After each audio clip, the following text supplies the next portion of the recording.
is April 7th, 2020 at about 5 o'clock. It's a regular meeting. I'd like to just notify everyone we're in a special meeting, certainly, but nevertheless, it's also a virtual meeting that we're conducting online in view of COVID-19 requests that we stay home, stay healthy, and stay connected. We're accomplishing most all of us, all of that at the same time with this meeting. I'd like to call to order the April 7th, 2020 City Council regular meeting to order. And I'd like to ask the City Clerk, Carolyn Jagger, to please conduct the roll call. Thank you, Your Honor. Mayor Jim Lane. Present. Vice Mayor Kathy Littlefield. Present. Council members Susie Clapp. Here. Virginia Cordy. Here. Linda Milhaven. Here. Guy Phillips. Here. And Solange Whitehead. Here. City Manager Jim Thompson. Here. City Attorney Sherry Scott. I'm going to assume she's present. City Treasurer Jeff Nichols. Here. City Auditor Sharon Walker. Here. And the clerk is present. Thank you, Ms. Jagger. I'd like to make a note of a few things as we conduct our council meeting virtually. Starting with, I'd like to make sure you are in a quiet space with no to minimal background noise. Each time you speak, announce your name to identify yourself to listeners and say thank you to denote that you are done speaking. Please mute yourself in the lower left-hand corner of the Zoom window when you are not speaking. Be sure to unmute when you begin speaking. Please allow for some delay as slides are loaded to the screen. As a matter of course, I will ask each council member individually for questions or comments.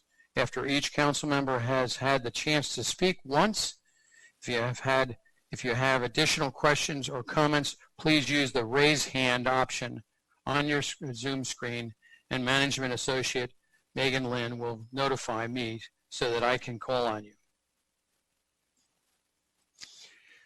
Let's start with the mayor's report, and I'd like to just start with an item of particular note in view of the circumstances at which we are operating right now. And I want to extend a great big thank you from the community on the overall to the Scottsdale Firefighters Association, the Scottsdale Charros, and the Rotary Club of Scottsdale for their recent generous donations to the Community Food Bank at Vista del Camino, and to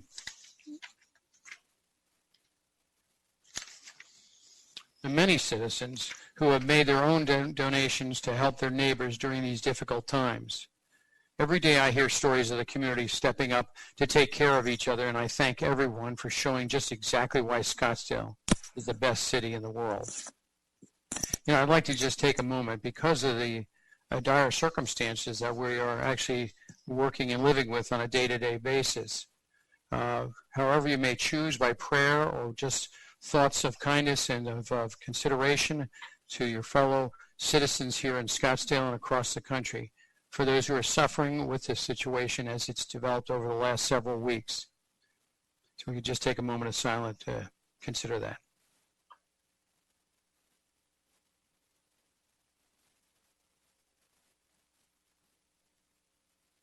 Thank you. One other item. Scottsdale is Arizona's longest running tree city USA. This year will mark our 38th year with that designation. As part of the requirements to receive that honor is that I issue the following proclamation. And it reads as follows. Whereas in 1872, J. Sterling Morton proposed to the Nebraska Board of Agriculture that a special day be set aside for the planting of trees.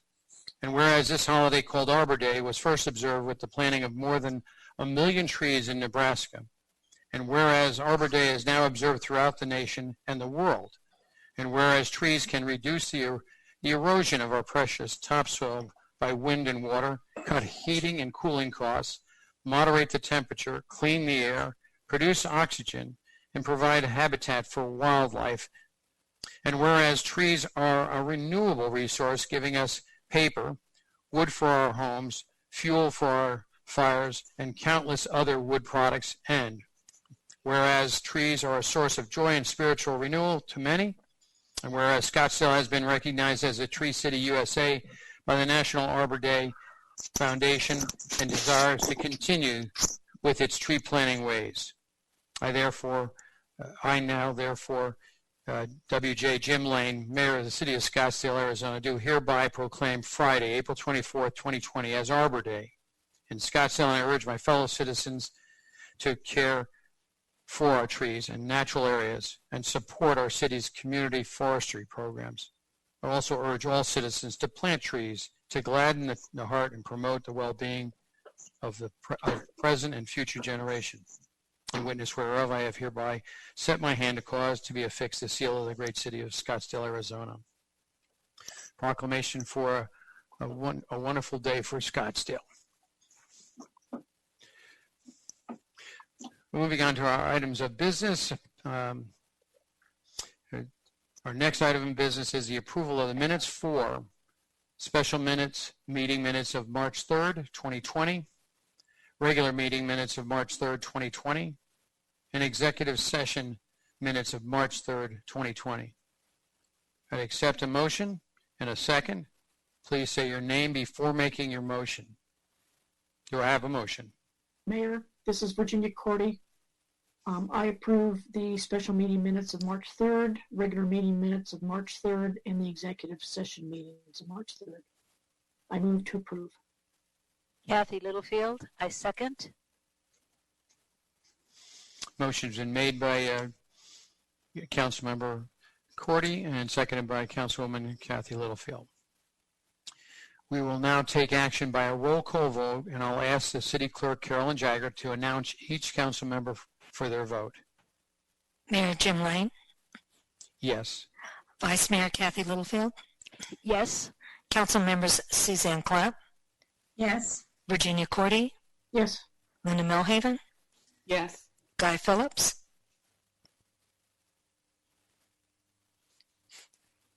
Councilman Phillips, Yes. and Councilmember Whitehead. Yes. Motion passes unanimously. Thank you. Thank you. Minutes now approved. Our next item are added items. Numbers 13, item numbers 13A and 16 were added to the agenda on April 1st, 2020. And that's within the period of time that we require. It's on shorter notice. We require that a motion be made or to accept a motion.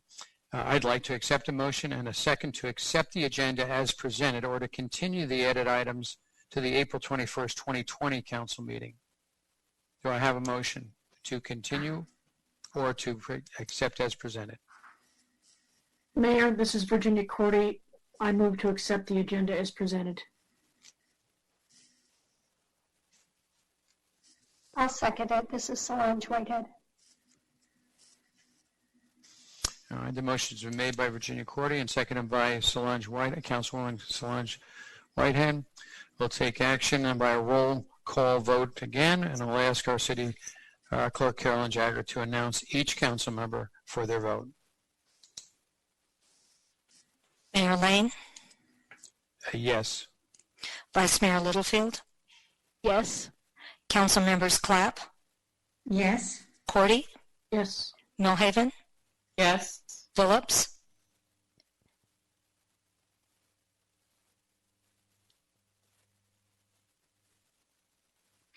Councilman Phillips,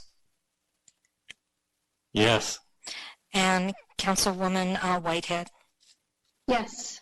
Motion passes unanimously. Thank you. Items then are they are accepted as presented in this agenda. Moving on to our consent agenda items, items 1 through 13A. I will ask the City Council members one by one if they have a comment about any items on consent. I'll start with Vice Mayor Littlefield. Thank you, Mayor. Yes, I would like to pull item number 10 from consent and for presentation.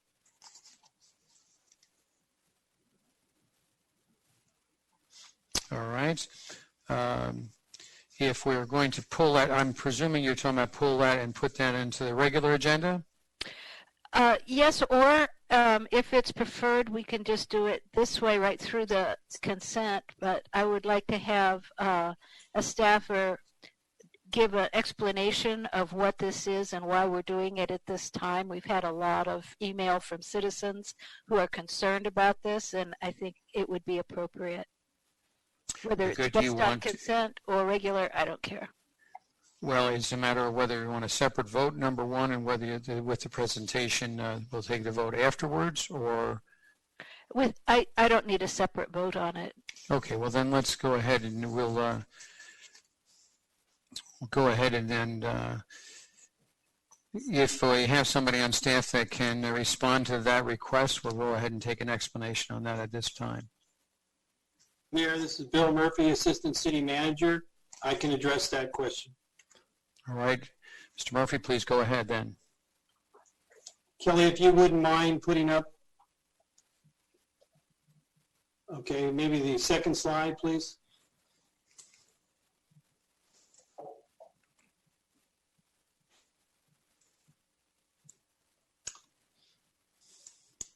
So Vice Mayor Littlefield, members of the council, we've had some questions that have come in related to the bond question and the field specifically. And so what I have written back to them is this simply is for us to get a design engineering firm secured so that we can develop accurate concepts that we can evaluate some options.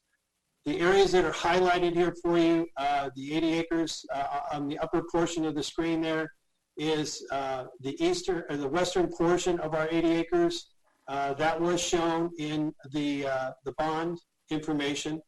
The lower area that you have there is also the land that was also talked about, and that's up at the east end of Westfield, the intersection of Thompson Peak Parkway and McDowell Mountain Ranch Road. Kelly, if you could click to the next, just click there.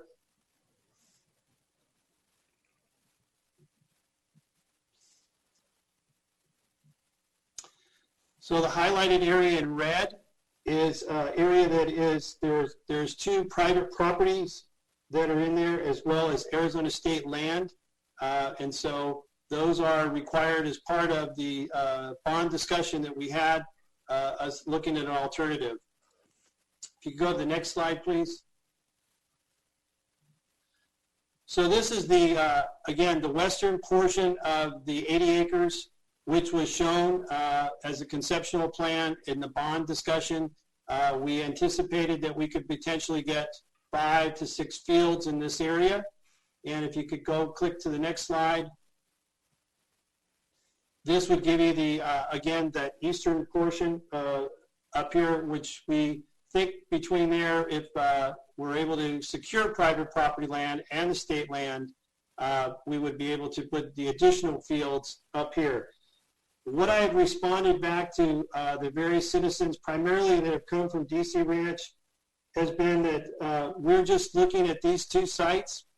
We're going to have to investigate whether or not we can fit these all in, and obviously there are some issues that would deal with the private property acquisition as well as the state land. So to summarize, the city's going to look through at the process, try to choose which is the best option that we would have, and we would definitely come back to deal with discussions with the neighborhood, various stakeholders that are in that area. So there is nothing tonight that we are deciding on any final placement of the fields. This is simply just a design so that we can begin the process of looking at these different options, because everything that at this point right now has just been simply conceptual plans. Thank you. Thank you, Mr. Murphy. With that explanation, I think that fulfills the request of Vice Mayor Littlefield. And with that, I'll continue on with the rest of the council if they have any other questions on any of the other consent items. Councilwoman Suzanne Clapp. I have no other questions or comments regarding these items. Councilmember Virginia Cordy, I have no other questions, Mayor. Thank you. Councilwoman Linda Milhaven, No, thank you, Mayor. Councilman Guy Phillips, No comments. Councilwoman Solange Whitehead. No other comments? Okay, very good. So with that then, and that explanation, we do have consent items 1 through 13A. Do I have a council member that would like to make a motion on the consent items for acceptance? Mayor, this is Virginia. Virginia Clapp, and I'd like to make a motion to accept items 1 through 13A on the consent agenda item for approval. Okay, motion's made by Councilwoman Suzanne Clapp, seconded by? This is Virginia Cordy. I will second that motion. Okay. The motion's been made and seconded. No further questions being indicated. It's time now for us to vote. And with that, we will, I believe the process is to have the roll call vote again, and I'll ask our city clerk, Carolyn Jagger, to announce each council member for their vote. Mayor Lane, Yes. Vice Mayor Littlefield, Yes. Council Members Clapp, Yes. Cordy, Yes. Milhaven, Yes. Phillips, Yes. and Whitehead. Yes. Motion passes unanimously. Very good. Thank you for all of that. Moving on now to the regular agenda item 14 through 16. We start with item 14. This is the proposed fiscal year 2020-21 operating budget and capital improvement plan. We have presenters Judy Doyle, Dave Lipinski. I believe we're starting with Judy Doyle. Good evening, Mayor and Council members. Well, tonight's definitely one for the history books, presenting our proposed 2021 operating and capital budgets that were released last week virtually. And like many cities, we were just finishing up the proposed budget when the COVID-19 pandemic began to spread. So this budget was primarily put together prior to the health crisis. And as a result, we know modifications will be necessary. We were faced with the challenge of no data available to make any meaningful forecast adjustments, yet we have charter obligations to adopt a budget in May and June, so we felt it was necessary to get in front of you what we had prepared. Again, knowing full well adjustments will need to be made. And later in the presentation, I'll speak to when we have any data available. I'll continue to touch on this throughout the presentation, and at the end of the presentation, our city manager will share with you things he has already implemented to deal with this economic crisis. No action is needed tonight. Tonight is to give you, the council, the opportunity to discuss and possibly give direction on any budget-related items that we can incorporate into the tentative budget, which is slated for May 5th. Tonight's presentation will be a joint effort between myself and Dave Lipinski. Next slide, please. Our city engineer, and I will be giving an overview of the operating budget, and Dave, the capital improvement plan. Next slide, please. Like every day at the City of Scottsdale, the proposed budget continues the city's efforts towards our mission to provide simply better service for a world-class community. Next slide, please. Here in Scottsdale, and this is before, during, and after COVID-19, we place an emphasis on service. We are a service organization that strives to provide high-quality interactions with residents, businesses, and visitors. Next slide, please. As I mentioned, the budget was put together prior to the health crisis. Staff had completed submitting budget requests. The internal review and evaluation process was finished. This proposed budget was basically done and ready for council review, and then COVID-19 hit. Uncertainty is a fact of life in our current environment. Given that, and just like any other year, this proposed budget is provided to begin the discussion and set the maximum expenditure limit, which is done during our tentative budget adoption, again slated for May 5th. We know the negative financial impact of COVID-19 will be substantial. It hit Scottsdale at the peak of our tourism season, with the resorts, restaurants, shops, and businesses that contribute so much to our city's economy being the most immediately and severely affected. Next slide, please. So with so many unknowns, what are we doing now in the current year from a budgeting perspective? The city manager plans to speak specifically to this at the end of the presentation. And again, this 2021 proposed budget is provided to begin the discussion and set the maximum expenditure limit. Adjustments downward can be continually made for the tentative budget, budget adoption, after budget adoption, and frankly, all throughout the fiscal year. We just cannot adjust upward beyond the maximum limit set during the tentative budget adoption on May 5th. Next slide. While this proposed budget is presented in a time of uncertainty, it reflects months of work by staff across the city to understand our needs, project our resources, and develop a plan that accounts for both. This proposal is presented for your review, again, which I cannot stress enough, with the full awareness that as we better understand the real impacts of COVID-19, adjustments will be necessary. So prior to the unknowns, we had prepared a proposed budget that totaled approximately $1.6 billion, which breaks down into about $610 million in operating budgets, about $12 million in grants and special districts, almost $724 million in CIP, and nearly $228 million in contingencies and reserves. Next slide. So let's begin with the operating budget overview. The focus will be on the general fund, which is the largest operating fund, and because its use is unrestricted, we find it's the fund of most interest to the city stakeholders. Next slide. This is a high-level summary of the proposed 2021 budget compared to the current year forecast and the future years through 24-25, highlighting the beginning balances, total sources, total uses, and ending balance. We prefer to compare to the current year forecast, as that is built using the most up-to-date data we have available when developing the budget. If we compare it to the adopted budget, we'd be comparing against data that's 15 to 18 months old. Obviously, this year is unique in that even the forecast is already out of date. I'll touch on the sources and uses in future slides, but one thing worth noting here is in the debt service line within the uses.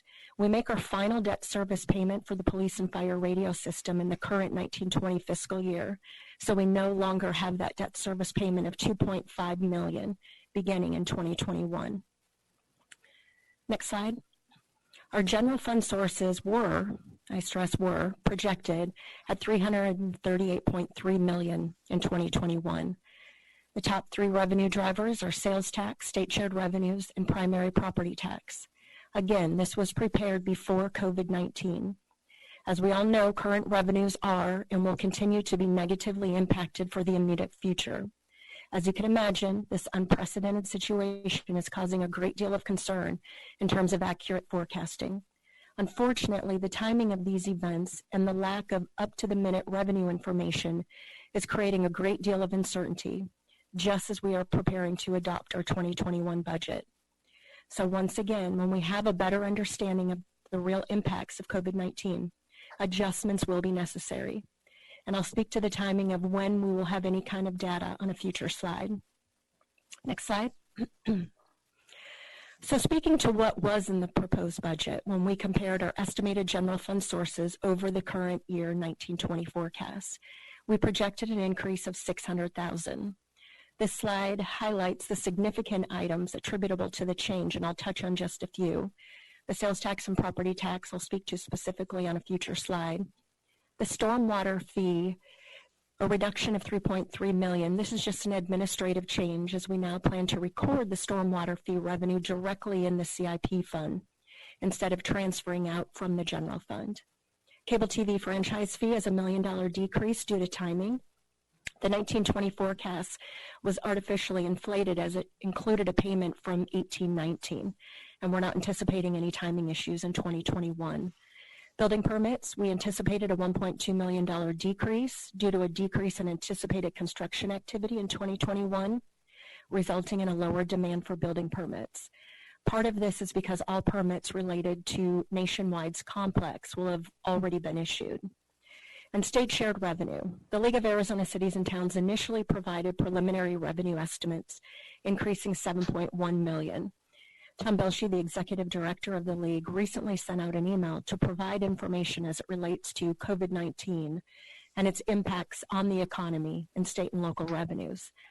Belshie stated, with the exception of state shared income tax is an exception because the income tax we would receive in 2021 is what was paid 2 years ago. Our shared income tax for 2021 is $4.1 million of that $7.1 million increase. Belshie said that the sales tax and auto lieu tax estimates were based on information provided by the Department of Revenue and Department of Transportation using information compiled prior to March, and thus prior to the effects of the COVID-19 crisis. It now appears very likely these estimates will be higher than can be prudently expected. We anticipate a revised estimate from the League, but again, it's unclear by how much and when we will receive the information. Next slide. This chart details the general fund local sales tax by category. Originally, when we adopted the 1920 budget, we forecasted $136.8 million. We had revised it up almost $9 million, or about 6.5%, based on the trends our city treasurer had been sharing with you monthly during his financial update. For 2021, we were forecasting $143.5 million, which was a $1.9 million or 1.3% decrease based on the updated 1920 forecast. So we were planning for a mild recession, a decrease in year one, and then relatively flat in the out years. I don't plan to spend any time on this slide as this forecasting was all done using data pre-COVID-19. I will note, however, that there is a 2-month delay from the time the sales tax is actually paid until we receive it at the city. So if one assumes that the economy began to feel the impact of the crisis in mid-March, then we will not see that data until May. Accordingly, June is the earliest any forecast can be made that takes into account a full month of reduced activity. In May and June, when we have a glimpse of a half of a month and a full month, we will absolutely reassess and revise accordingly, and we'll do so monthly until we get through this. And as you know, by the city treasurer's monthly financial update, we monitor revenues and expenses every month, and that will remain unchanged. Next slide. This slide is just to remind folks how we compare to other Valley cities in terms of the sales tax rate. Our permanent tax rate of 1.3% is the lowest among our neighbors. Next slide. So moving on to property tax, this is a graphic we like to use to help illustrate the city's share of Scottsdale's property taxes. 90 cents of every dollar goes to other entities. 10 cents stays with the city. 5 cents of secondary property tax and 5 cents of primary property tax. Next slide. So what's the difference? The primary property tax supports general fund activities such as police and fire. We may also include a repayment to the Risk Management Fund for tort liability claim payments made during the calendar year. And the primary property tax is limited to a 2% increase annually, plus an allowance for new construction. The secondary property tax is restricted to pay debt service on voter-approved general obligation bonds. Next slide. Overall, property values in Scottsdale went up over last year by about 4.7%, or just over $294 million. Next slide. So the secondary property tax, which again can only be used to repay debt service on general obligation bonds that are outstanding. In 2021, we plan to levy $33.4 million, which is $400,000 more than 1920. But because property values went up, the rate is decreasing from 52 cents to 50 cents per $100 of assessed valuation. This includes a planned issuance related to the Bond 2019 program, and of course, staying below the promised rate of 57 cents.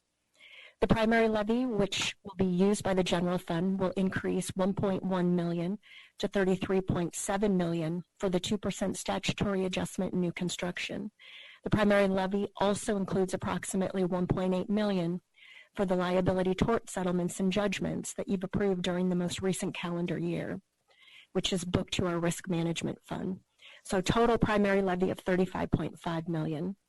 The primary property tax rate will increase from 52 cents to 54 cents to achieve our levied amount. So with the 2-cent decrease in the secondary rate and a 2-cent increase in the primary rate, our total rate in 2021 will remain flat at $1.04 per assessed valuation. Next slide. This is just a comparison to those same valley cities we compared the sales tax to. Unfortunately, I do not have proposed 2021 property tax rates for the other valley cities yet, so this is comparing our proposed 2021 to the others' adopted property tax rates for 1920. However, typically you don't see large swings from year to year, so I feel like it's still a good depiction of our placement among the other valley cities. Mason and Gilbert do not have a primary property tax. Gilbert comes in at the lowest rate at 99 cents per $100 of assessed valuation. We ranked the second lowest at $1.04, and third is Chandler at $1.13 per $100 of assessed valuation. Next slide. The proposed budget included general fund expenses at $300.3 million. Again, this was prepared pre-COVID-19, and we fully understand adjustments may be likely. Next slide.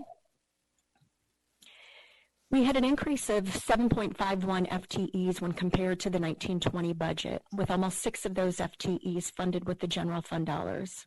Biggest changes worth noting are the reduction of almost 8 FTE in community services, primarily as a result of the closing of Palomino Library, an increase of 14.6 FTE in fire. The details of fire's FTE change are there was a decrease of 0.4 FTE to reprogram the accompanying funding of 2 pipeline positions to higher priority needs within field operations.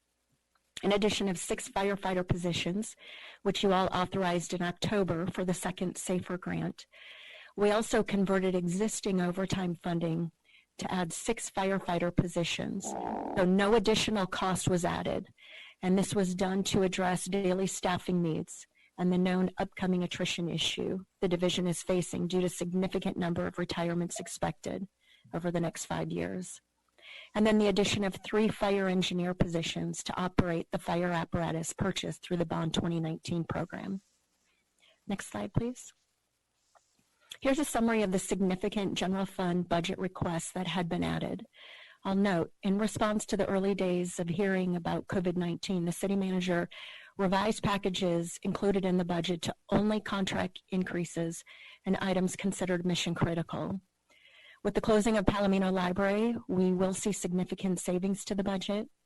We've included one-time funding for the upcoming primary and general elections, continued funding to address concerns found in OSHA's 2017 Fall Protection Assessment, funding to meet fire's minimum staffing needs and for training overtime and acting out of class to address their known upcoming attrition issue, the majority of which is one-time funding. Also includes one-time funding for 3 fire engines. The fire department would like to upgrade 3 engines that are up for replacement with an upgraded model, which is considered the new fire standard. And funding for contract increases, with custodial services being the largest increase.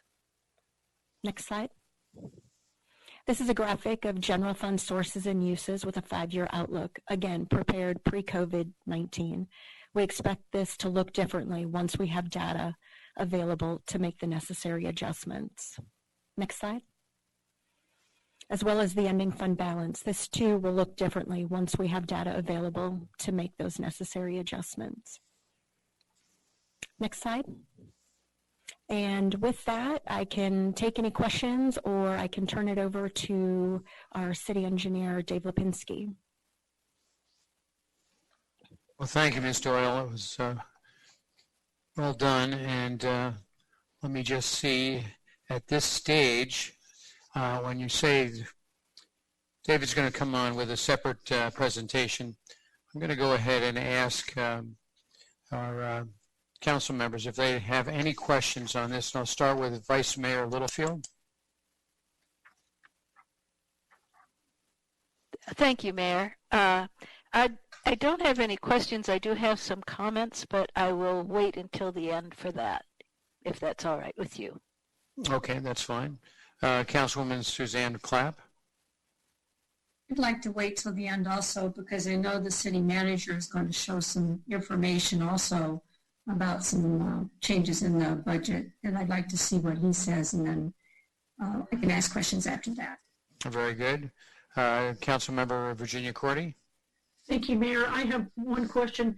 I'd like to understand more the $1.6 million increase for custodial services. Can someone give me some insight on that?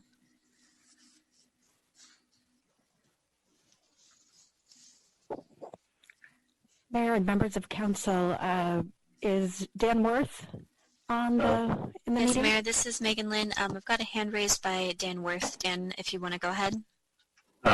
Okay, Mayor, Councilmember Cordy, members of the council, the $1.6 million is largely a result of tightening up the services that we're providing through our custodial contracts. That increase doesn't have anything to do with enhanced cleaning related to COVID-19, although we are picking up some additional costs related to that. We're tracking those separately. This is regular service level, largely a result of some contracts that were low bid contracts that in one case we ended up terminating the contractor for non-performance.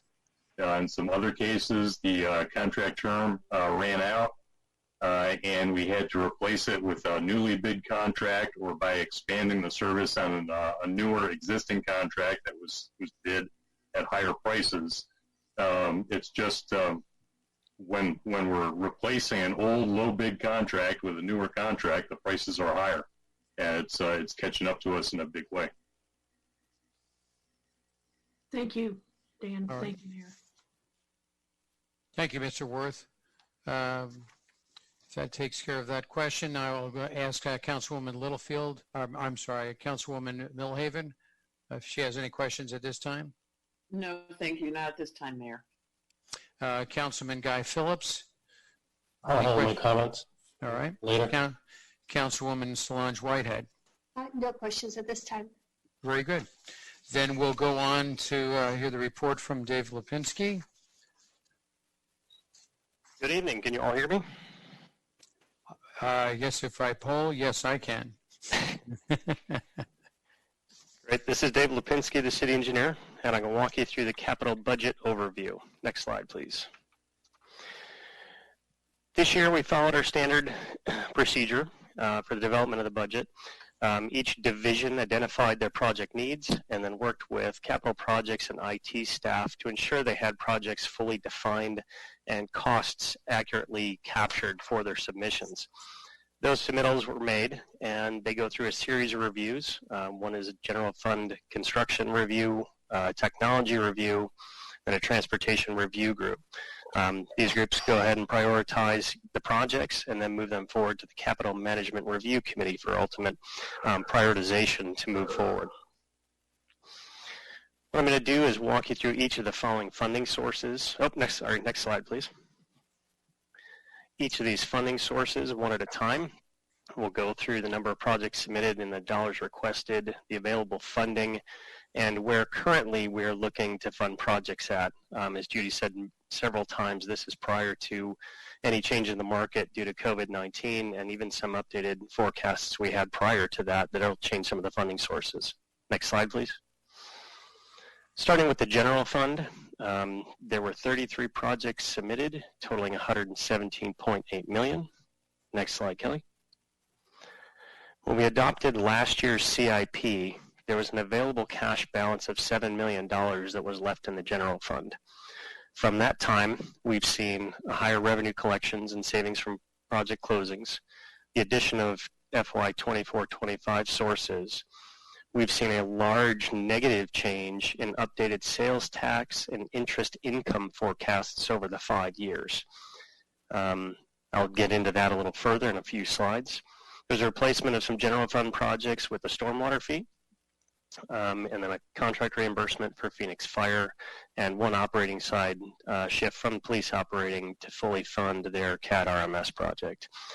So what this does is, going into the creation of this year's CIP, it leaves us a $7.1 million balance to spend against proposed projects. Next slide, please. Financial Policy 17 governs the funding of the general fund.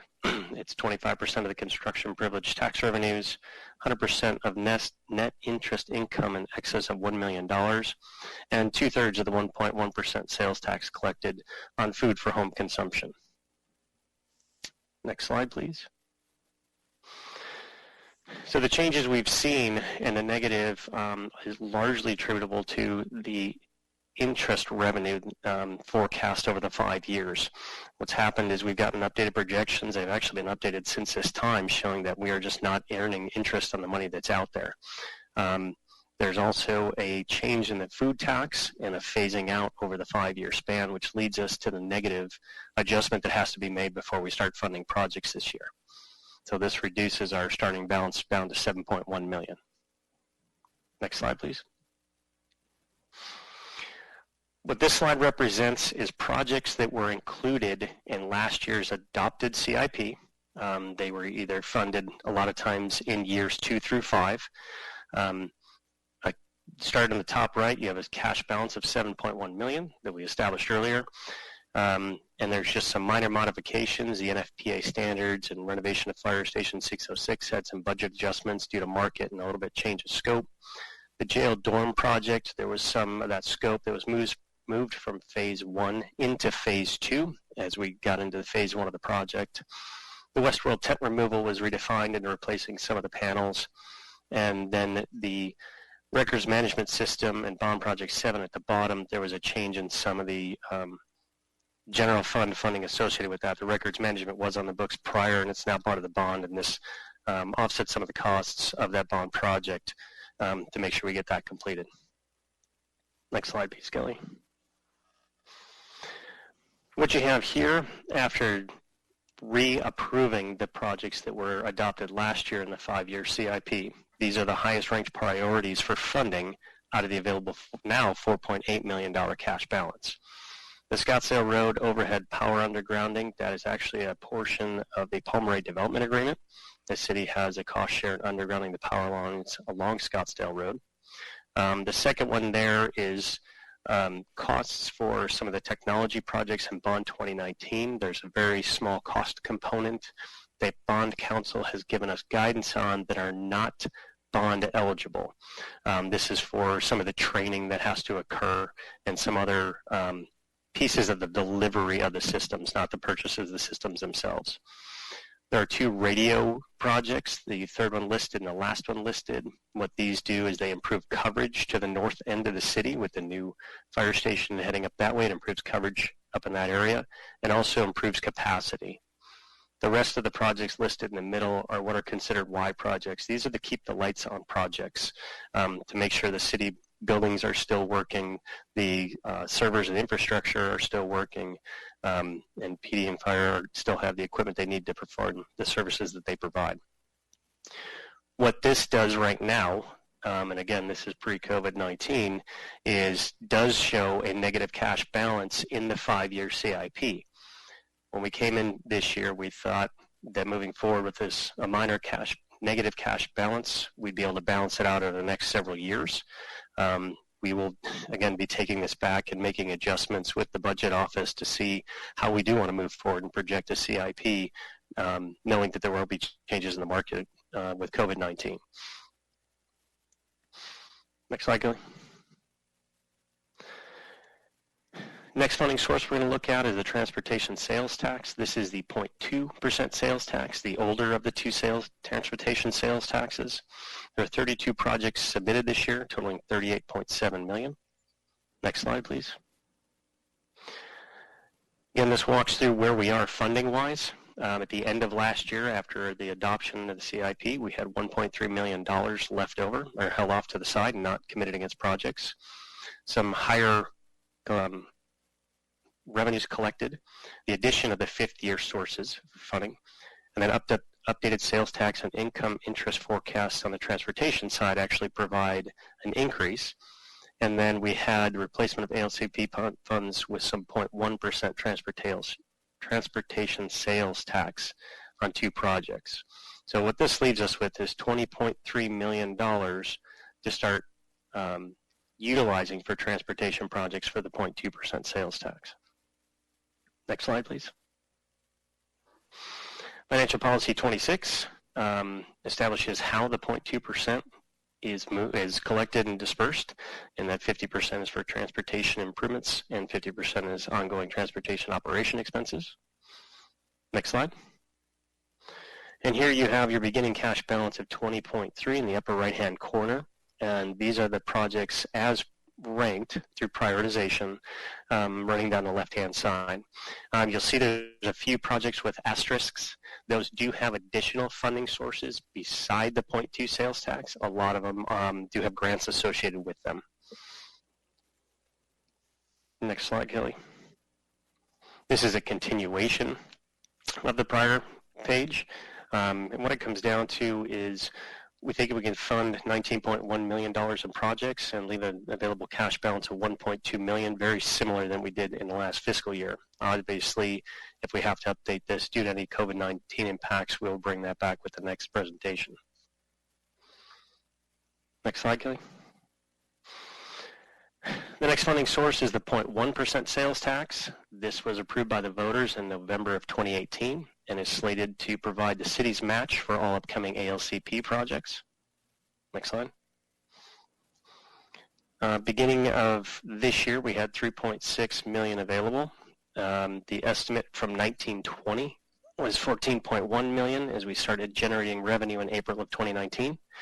And the forecasted estimate brings in another $64.5 million of revenue just over the next, through the 5-year CIP.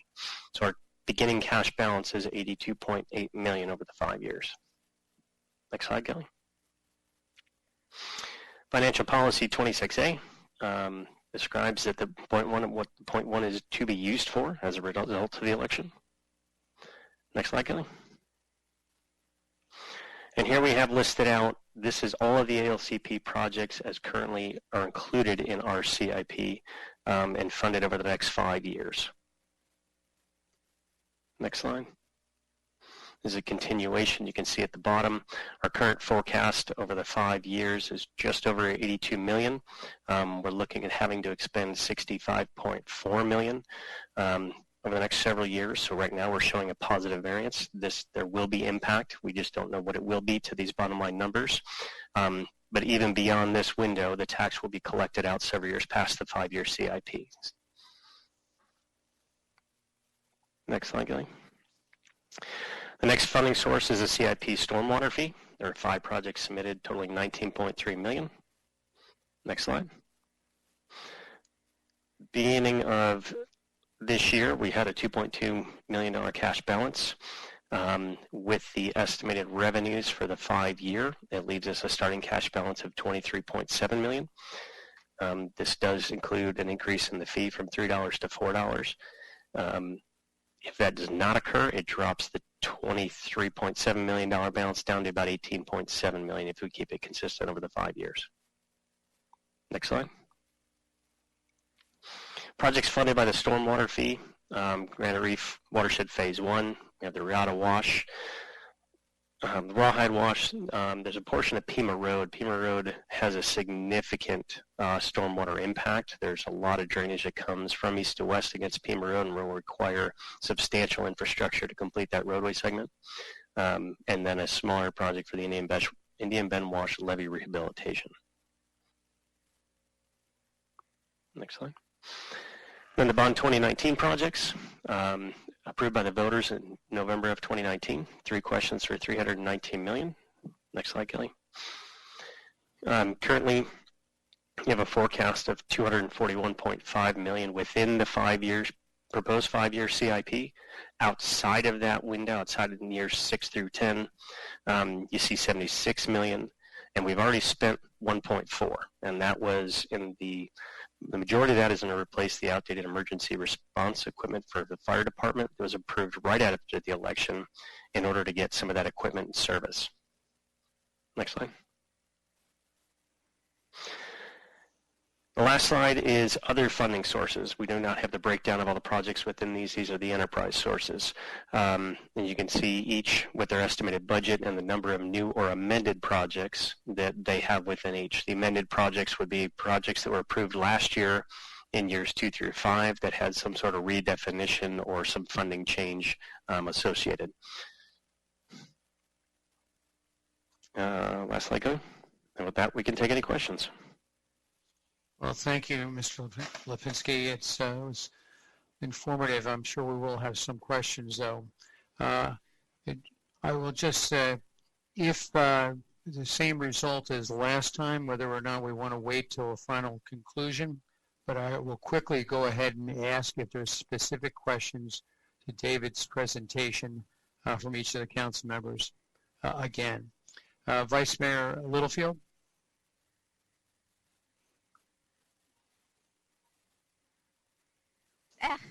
No specific questions, thank you. Okay. Councilwoman Suzanne Clapp?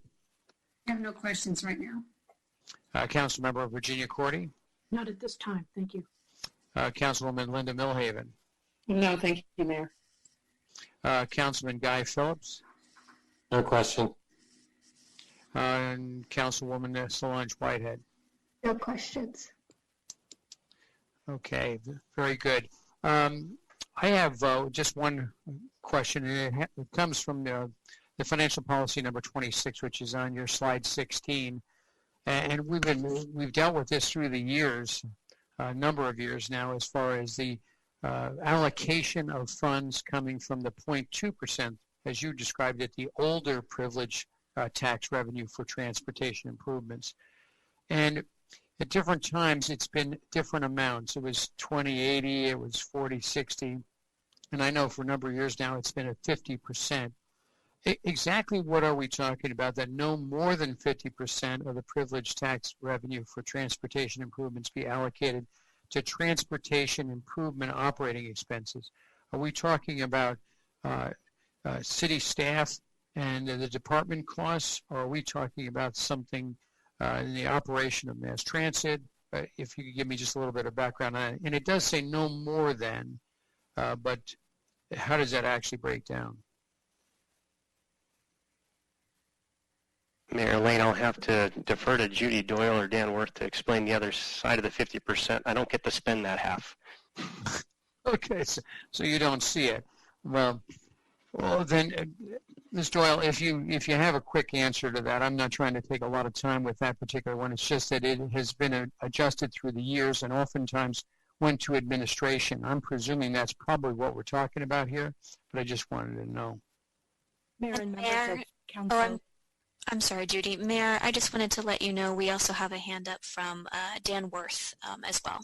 Okay, very good. I'll defer to Dan, thanks. Mayor, members of council, the half that goes to operating expenses does pay for city staff, and a substantial portion of it pays for transit for the city's operation of the trolley system, as well as some of our maintenance costs that we don't receive enough HERF money from the state to cover. Gotcha. Now, when we added the additional 0.1% on a temporary basis, it specifically is going to projects only. Is that correct, Dan? Mayor, that is correct. It's specifically going to projects and specifically only going to ALCP projects for our local match. Excellent. Okay. Very good. All right. Thank you very much. Thanks, Dan. And thank you, David. With that, we'll move on to, I presume, to the city manager, Jim Thompson. Evening, Mr. Mayor, members of council. Can you hear me? Yes, I can. Yes. Excellent. I have two slides. I'm just going to cover some of the things that we've been doing to date. As you all know, the COVID-19 crisis that we're currently in, we really have a number of uncertainties. Uncertainties as to impact, uncertainties as to time. One of the things that Judy brought up, which I think is important, is that we will not be seeing our March numbers until the first part of May. May and June will be the last 2 months of this fiscal year. Prior to COVID-19 and the economic impacts that are associated with it, we were actually running ahead. So even though we lost half of March, which would normally be one of our better months, we still were running ahead for the fiscal year. So we don't know what that impact will be at the end of the fiscal year, if we hit budget or if we're actually below budget. But knowing that we are going to see a major economic impact from this, we started to make reductions already.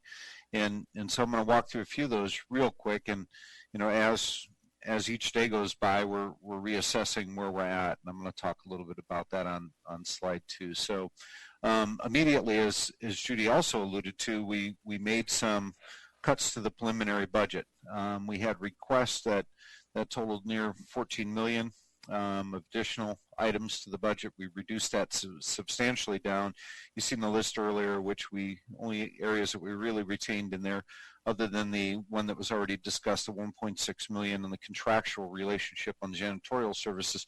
The others are relative to the fire department and the amount of retirements that we have coming forth to ensure that we would continue to be able to provide the level of service that we provide today into the future years as we start to have turnover for retirements in the area of fire. In addition, we held the 194 of our vacant positions. It totals about 6.8 million a year.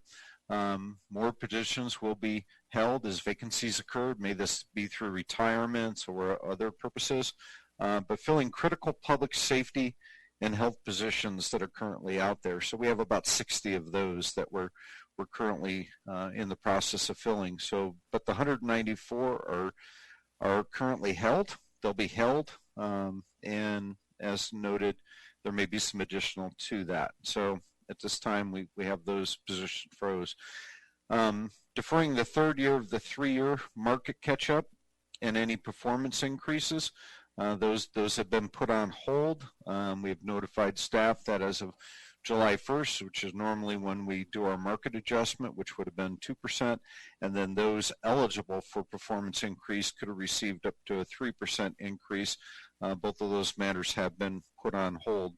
Prior to release of that hold, I will come back to council if we see improvements in the marketplace, if we see economic changes in the marketplace, that there's so much uncertainty, but prior to that release of those, we will come back before council and have that discussion. Next slide, if you would, please.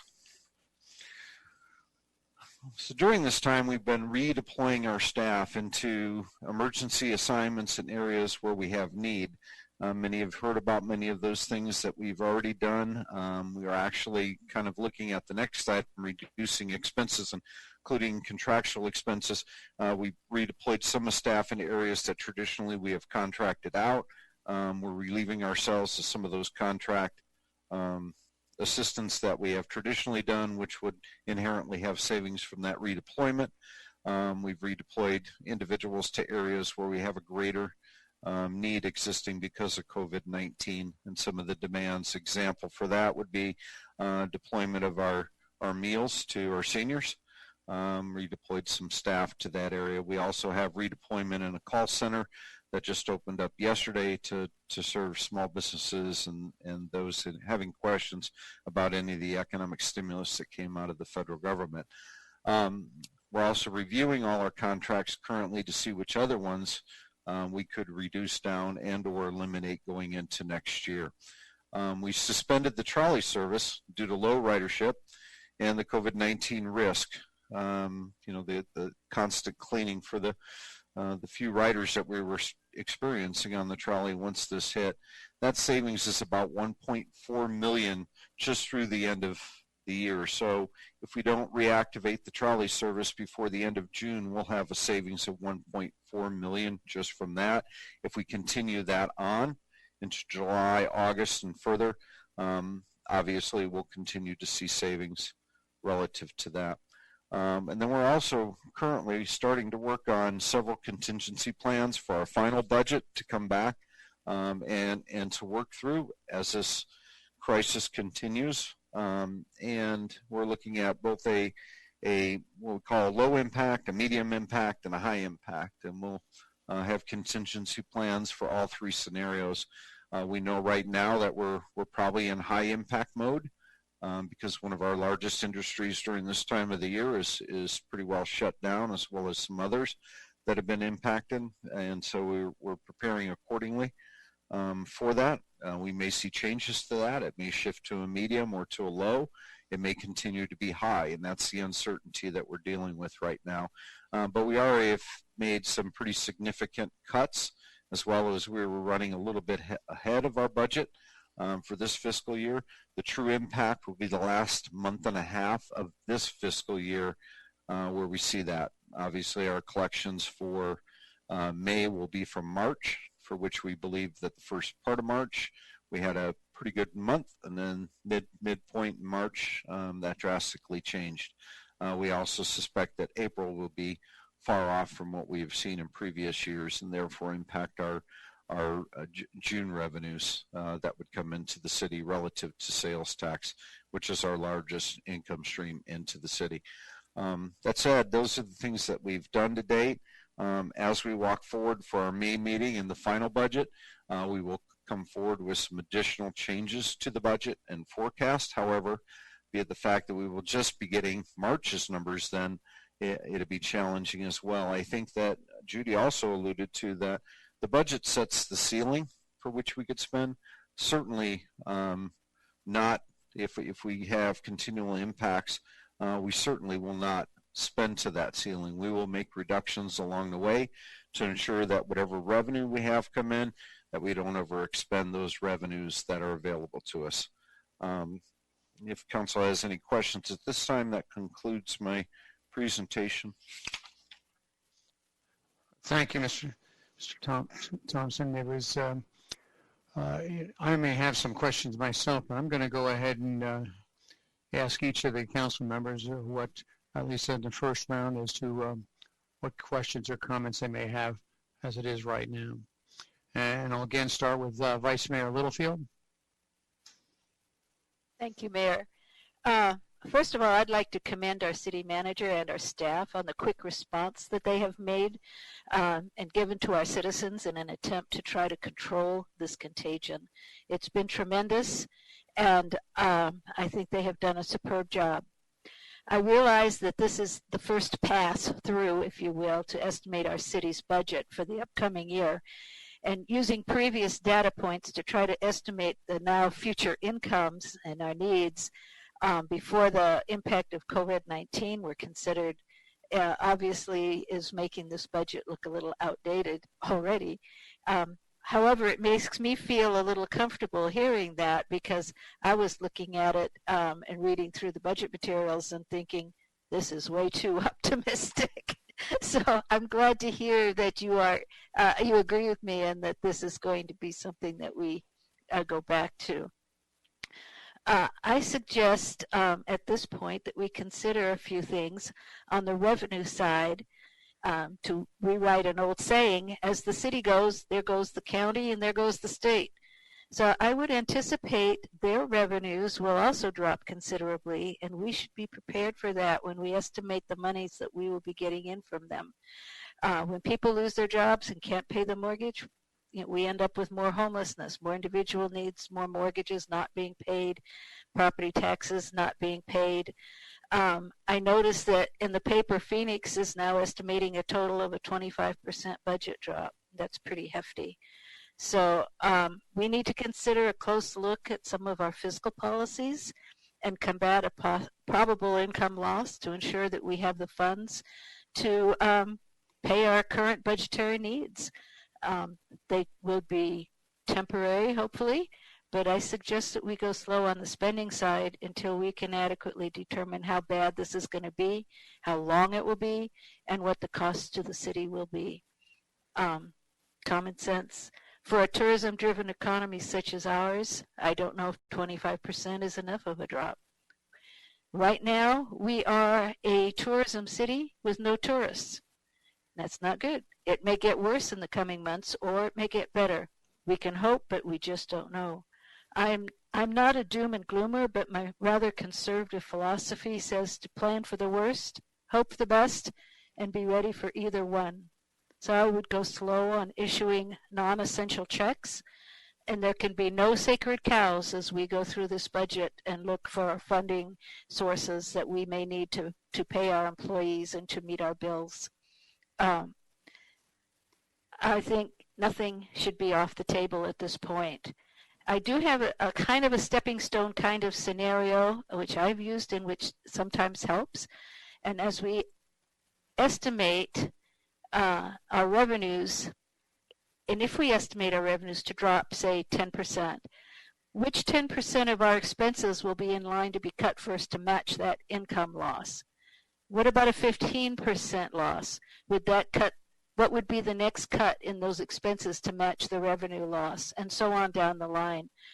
I know this is fairly simplistic, but I believe it is a good place to start, and perhaps a review with the other charter officers and with each department head would be in order for that.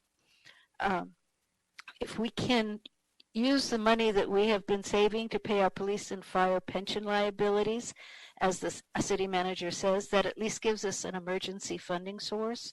However, we need to recognize that there is a cost to do that, since those liabilities won't go away and eventually they will have to be paid. You know, I do not envy you and your staff this task, Jeff. It is not going to be fun, but I believe we do need to develop some kind of a roadmap going forward for what may lie ahead. Thank you. Thank you, Vice Mayor. Councilwoman Suzanne Clapp. Thank you, Mayor. I would agree with many of the comments that were made by Councilwoman Littlefield. Some of the things that I've been thinking as the presentation went along were things that she has touched on. But I do have a thought, because I understand that this budget was put together pre-COVID-19, and I do understand that we really won't have good numbers until May, but because some things are changing here, even in the presentation today, will we be able to see any kind of a revised budget before we have our meeting in May? Because that's the time when we will make preliminary approval. And I'm concerned about if we're going to be looking at any changes in numbers, as rudimentary as they may be, between now and then, or are we going to have to wait until May in that meeting to see anything revised? Because some of the questions that rise in my mind from the presentation include, well, one of them is, that I'm looking at on this last slide, are you proposing starting up the trolley again on July 1st or not? I know it's shut down right now, but you alluded to the fact that it's potential that it may not start up again. Are the 194 positions that are on hold, or as you call it, frozen, are those out of the budget, or are they still in the budget numbers with the thought that we might fill them later, or are we actually removing them from the budget in order to reduce our expenses? As far as salary increases are concerned, I believe that all the potential salary increases are in this budget. Will that number be revised in any way in any future budget that we will see by some number if we are pushing out the date that any salary increases would occur? Those are some questions that right off the top of my mind from the presentation that the city manager gave just now. And other than that, I would say that it would be helpful for this council, I believe, to see some sort of a step in between the meeting today and the meeting in May. And some of the concerns that I have, I know there were numbers based on trends that were all pre the pandemic, but some of the things that I looked at under revenues that concerned me was the increases in hotel, motel, sales taxes, retail, department stores. They were all increasing in the operating budget. I don't believe that's going to occur. And so those are numbers that I think need to be reviewed as soon as possible to see if we can get a handle on what we think they will be, just because we know they're not going to increase, that there's going to have to be some adjustment to those numbers. So based on everything we know today, what can we do to make some projections as far as revenues are concerned? Let's see, some other things that I was very concerned about that relates to relates to the salary increases. Now, I want to see us be able at a point to give people raises. They certainly think they deserve it. And I'm not sure about the timing is the big thing. At what time will it occur?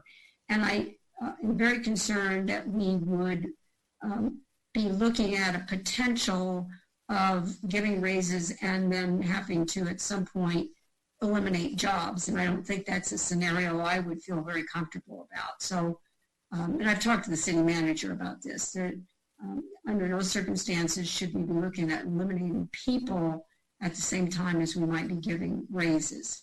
And I know he's planning on taking a look at that in the budget. There are no cuts in this budget at this point as far as people other than vacant positions, and I appreciate that. But I'm very concerned moving forward that everyone is able to hang on to their jobs, because we appreciate all the work that they are doing now in order to provide services, and I certainly hope we can do anything we can to not impact our employees at any time in the future, at least for this next budget year. Thank you. Thank you, Councilwoman Clapp. Next would be Councilmember Virginia Cordy. Thank you, Mayor.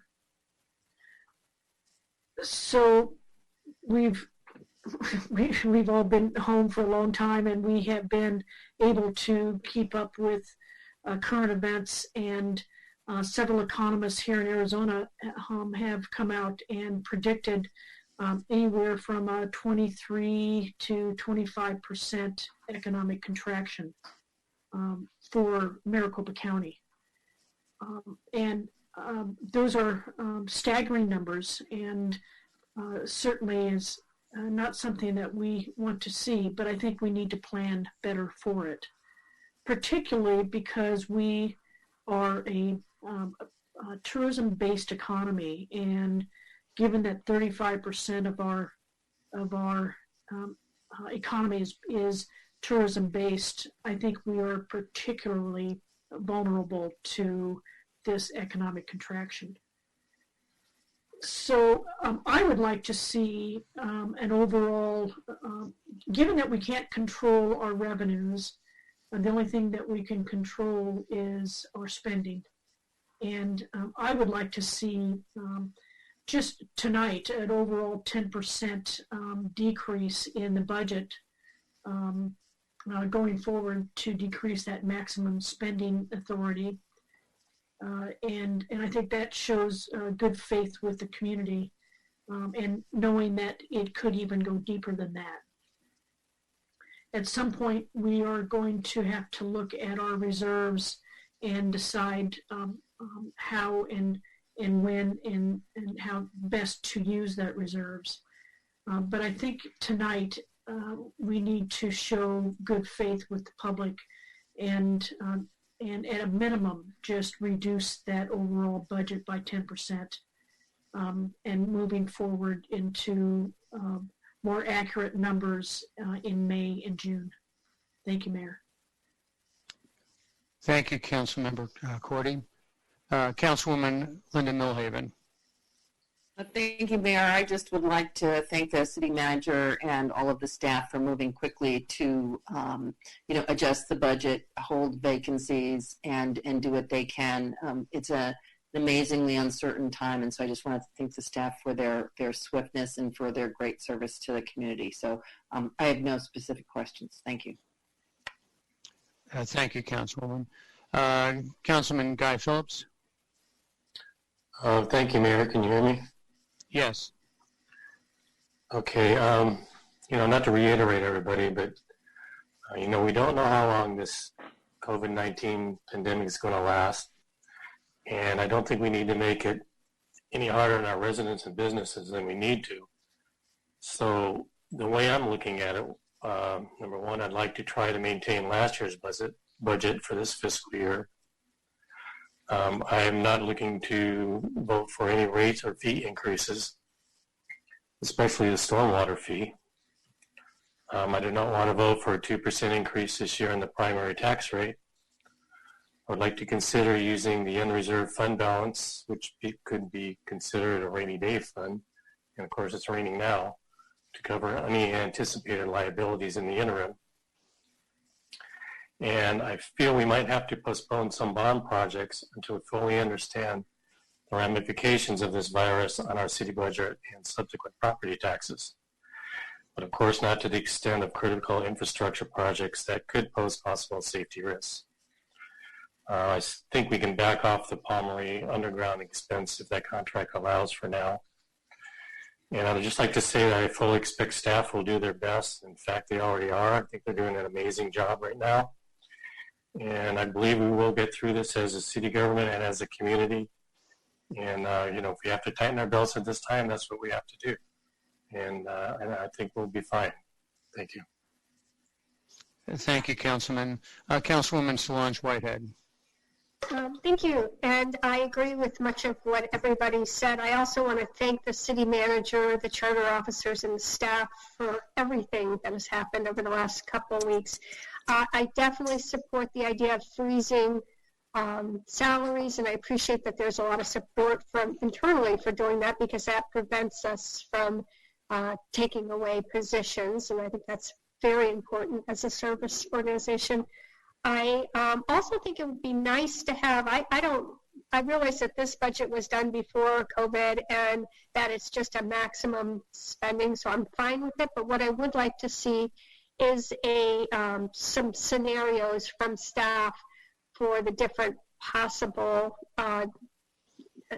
cuts to our budget, so the 25% that Phoenix is anticipating, just to get an idea of where we're going to make up, what are we going to cut to make up for that loss of revenue. And I agree with Councilman Phillips that the undergrounding of the lines, that was on my list too, but I'd like to have staff just give us something in between now and May as far as what we could be looking at, and give us a chance to digest it and ask questions. That's it. Thank you. Thank you, Councilwoman Whitehead. I certainly would second most all of the comments that have been made, and certainly as it relates to the experience that our community has had with city staff and management in confronting and working this in a very dedicated and ongoing basis. An emergency that is unprecedented, certainly, and it frankly is one that we're grappling with how we would get our arms around an emergency of this type, employing the emergency declaration, since it's a very different kind of crisis. But with all that being said, and really with great credit to the entire institution here at City Hall, I think I'm very proud to have been associated with it. I'm sure our citizens, when they are made aware, they understand exactly what kind of folks we have working here in City Hall and managing this great enterprise. I'm going to draw upon a little bit of what our primary mission is here.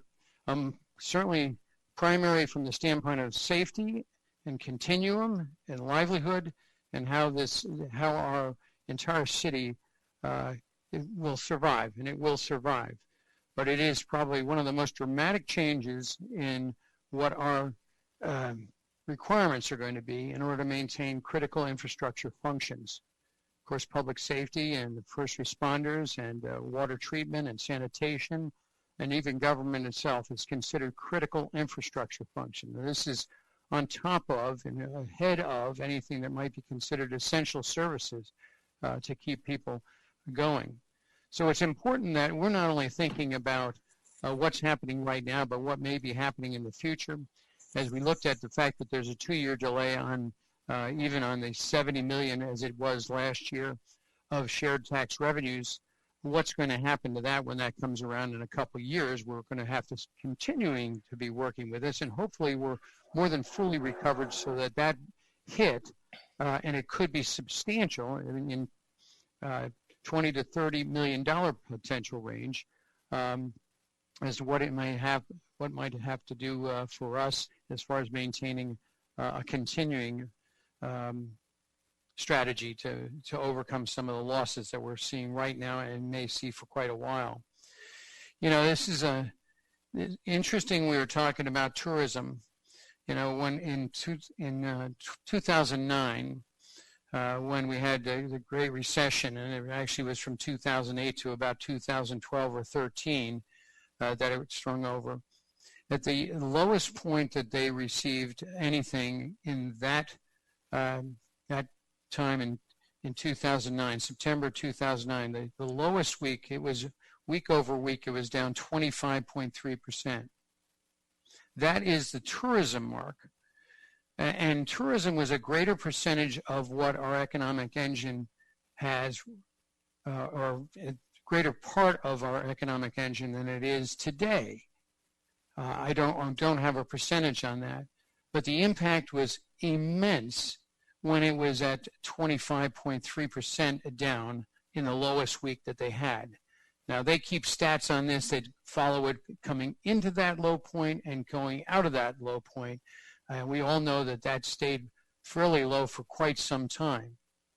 But nothing in comparison to if I use the same benchmark, now at 35% of our economic engine, which I know undoubtedly is less than it was then, but it's off 69.5% in the lowest that we've seen to this date. And I think everybody would, and that was the week of 3/17. So we're going to have to monitor that, and there's a lot to be learned as far as that's concerned, and it may be exclusive or at least maybe unique to the city of Scottsdale versus even the rest of the county, in that that's a significant portion, and it has immense impact on just about every other business in town.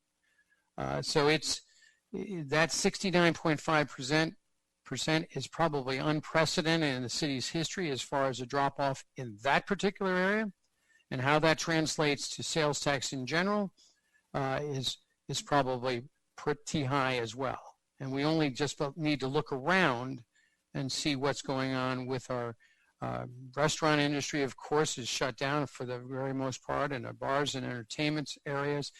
Most all facilities that involve any kind of entertainment of more than 10 people are closed, and a lot of essential businesses, and now we are, modifying that to make sure that we can comply with the physical distancing requirements that are set upon us or required of us by the CDC and, of course, the governor's office, and our own adherence to that. So I'm just, guesstimating, I suppose, but one of my concerns here with what we have at hand is we have no reason to be accepting a budget that's on this basis, and I don't think that anybody's really suggesting that.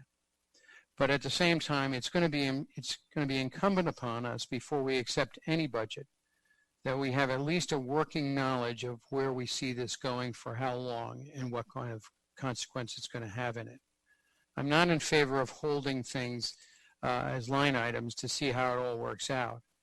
I think, in fact, I've already responded to this in public as to the kinds of things we are doing now and what we hope to be doing. But I also had to explain away that we were going to be looking at a budget that really didn't reflect any of those things. And so there was an ask for a quantification of it, or where we were on it. And I basically told them most of what has been suggested here, and that's how we will be looking at the numbers from week to week as best we can, remembering everybody that we have been actually disarmed in our ability to analyze our own sales tax collection, because some years ago, and frankly, there's nobody to blame for this, but in an effort to try to consolidate cost and make things more efficient, the state of Arizona now handles all of our sales tax receipts, and we are in a blind spot for at least a month and a half, where before, when we were collecting our own, we certainly had firsthand knowledge and much quicker way to react.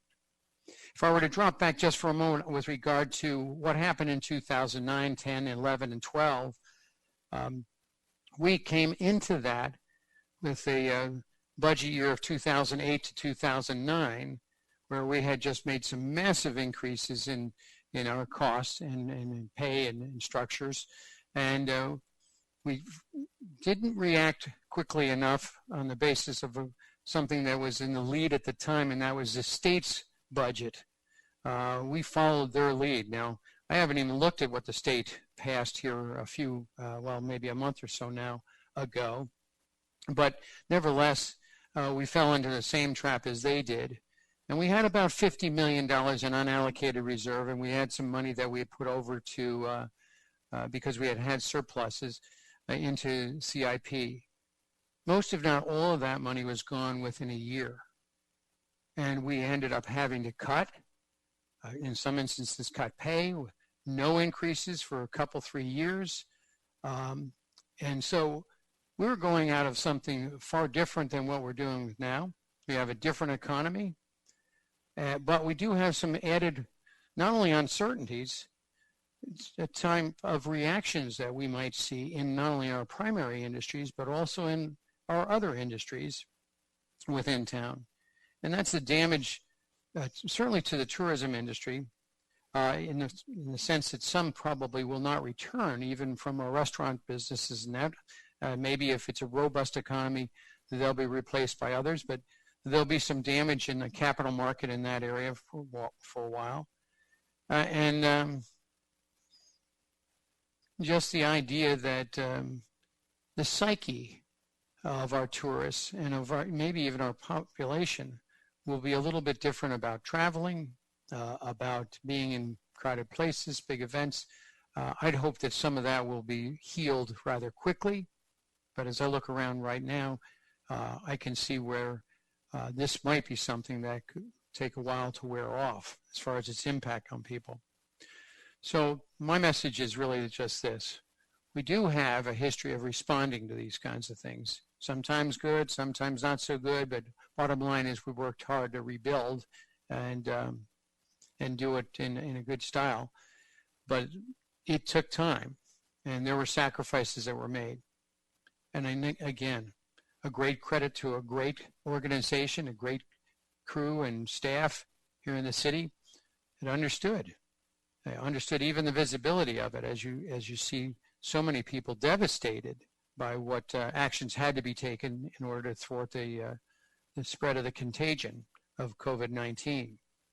So I would hope that sometime between now and May, we have a true forecast to the best that we can assemble. And believe me, I think there have been times we've worked with less than what we may even have at hand right now.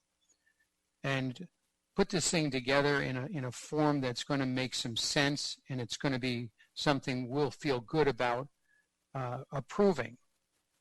So I think that's going to be important. I don't know, maybe others feel differently, but myself, I'm not going to be comfortable going into this with a few things that we're thinking about doing, and we may do, and we may just leave them in there and see how it all works out. I'm very, very much more inclined to make sure we approach this as professionally as we can, with the least amount of exceptions to it, try to do the least amount of damage, certainly throughout, but also a budget that's going to help to sustain us through the next fiscal year, and on a recovery path that we're going to be able to be proud of and working hard to maintain all of our operations, our critical infrastructure functionality, and our essential services, the vast majority of which are out in the private sector, but nevertheless we play a role in it as well. But there's going to be a lot of changes, I'm sure, by what we're dealing with. So my request would be that we schedule something come to this council before the next tentative budget in May. I'm not sure exactly what day it is in May, but before that date, that was something we can see that we would be looking at in May. Not just some commentaries. And the other thing is I'm just slightly disappointed. I know some of this was sort of quick to run up, but it is even in the quantification of what we're talking about with any one of these things. The trolley is indicated at 1.4 if we take that through the end of June. which is probably more than likely. The reducing expenses through contract expenses, if that's personnel, contract personnel, or contract with firms for services rendered, what that might amount to. Certainly the deferral of the pay increases across the board would be somewhere in the area. It's for the general fund, it's $7.5 million for the year. For the overall, it's $9.5 million for the year. So we can pretty much do some quantification of that if that's something that works into the budget. So that's my true desire. I'm going to feel that is going to be something that'll probably make all of our council members and our community feel better about what we're talking about, where we're going, and what kind of responsibility we're going to be taking to make sure we're moving forward in a good and consistent way with our community, and understanding that we've got a very important role to maintain at the same time as staying with them and being with them. So that's, I don't know if there's some guidance from everyone involved. There's a lot of consistency throughout, but I'd hope that we could frame it up that way. And I'm sorry, to the city manager. So that I hope we can be able to get something together that we're going to be able to see ahead of time, and it's going to be based upon what we can certainly understand. I know that people have talked about it's anecdotal, but I think it's more important that we try to get down to some real analysis of that, and I think we can do it. So that essentially closes that out, but if we were to take an action, I would, on this particular one, and I would make a motion, if that's appropriate in this particular case, that we work to get a renewed and as calculated and as appropriate a forecast of tax revenue receipts that are anticipated for a relook and a rework of the budget on a firmer standing, so we have a bit more to know what we're talking about. Mayor Lane, this is Megan speaking. Yes. I have a hand raised by Vice Mayor Littlefield. Okay, very good. Thank you. Vice Mayor Littlefield, would you go ahead? Yes, thank you, Mayor. And I think that your suggestion is very good. I would second that. In fact, the reason I put my hand up is because I would also like an intermediate presentation before we have to go and look at a tentative budget adoption. I think that's not at all cruel and unusual punishment, if you will. I think it's necessary at this point in time. We need to have a better handle on what we're going to have, what our costs are going to be, and what our budget should look like. I think that's an excellent add to it, and certainly I'd add it to my motion without a problem. Thank you. And thank you, Vice Mayor. Unless there's any other questions, I wasn't going to poll at this point in time, but I could if that's desired, or if there's someone that would like to make any other comments on this at this point in time. Mayor, this is Megan again. It looks like we have some hands up, one by Councilwoman Clapp as well as Councilwoman Cordy. Okay. We'll go ahead and start with Councilwoman Clapp. Please go ahead, Sue. Yes, I agree with the motion and the second. I just have a question, because it sounds like you're going down the line of thinking that I had, that we need to have another meeting. And are we thinking of trying to come up with a date for that meeting, or leave it up to the city manager? It would have to take place before our May 5th meeting. So I guess the latest possible time to do it would be April the 28th. So did you have a time in mind for this intermediate step? You know, I did not specifically think about that. I could leave that to the city manager, because I want to allow for as much time as possible to get a forecast, renewed forecast in place, and then the analysis of the very items that the city manager has lined out here before us in his last presentation here, and see how they plug in. But a meeting versus maybe just a presentation is probably more appropriate, and I think for transparency for the public as well. Yes, and that's what I'm thinking is we need to schedule another meeting. And so I would ask the city manager if he has any thoughts on that and when we could do that. Mr. City Manager. Mr. Mayor, Councilmember Clapp, and members of council, we could push the tentative date back as well. I could look at and see what our latest time frame that we could push the tentative date back. So we could move that back. We actually have to have the budget in place by July 1st, which means by the end of May to have it actually in place to allow that 30-day time frame if in fact we need to have that. So we could push the tentative budget date back. Of course, the dates were also prepared pre-COVID-19, and we tend to want to get it out there as quickly as we can to get comments. We are one of the first cities to go out with our tentative budget before any of the other communities. So we're usually ahead of everyone. Mm-hmm. So we can move the tentative date back and then maybe we come back on the tentative date, the May 4th meeting, and give you a presentation at that time of the tentative final budget and work from there. And just a couple other notes, if I may, associated with timing of it. All the items that are brought up, I appreciate all of those and some of the guidance provided. We also talked about our undesignated, unreserved fund balance. Mayor, you mentioned in the past time frame when we went into the Great Recession, what amount we had on the books, and we have upwards of 60 million walking in that's not reserved. But yet we've designated portions of that to police, fire, pension, and others. So as far as our fund balances maybe compared to other jurisdictions as such, we've built that up over the last 3 years associated with the designation for pensions in the future and some of the costs assuming that. We then also have some things, even if we continue down with some of the things I noted this evening, there's a substantial savings if we just earmark that we're not going to do many of these things for 6 months of the year.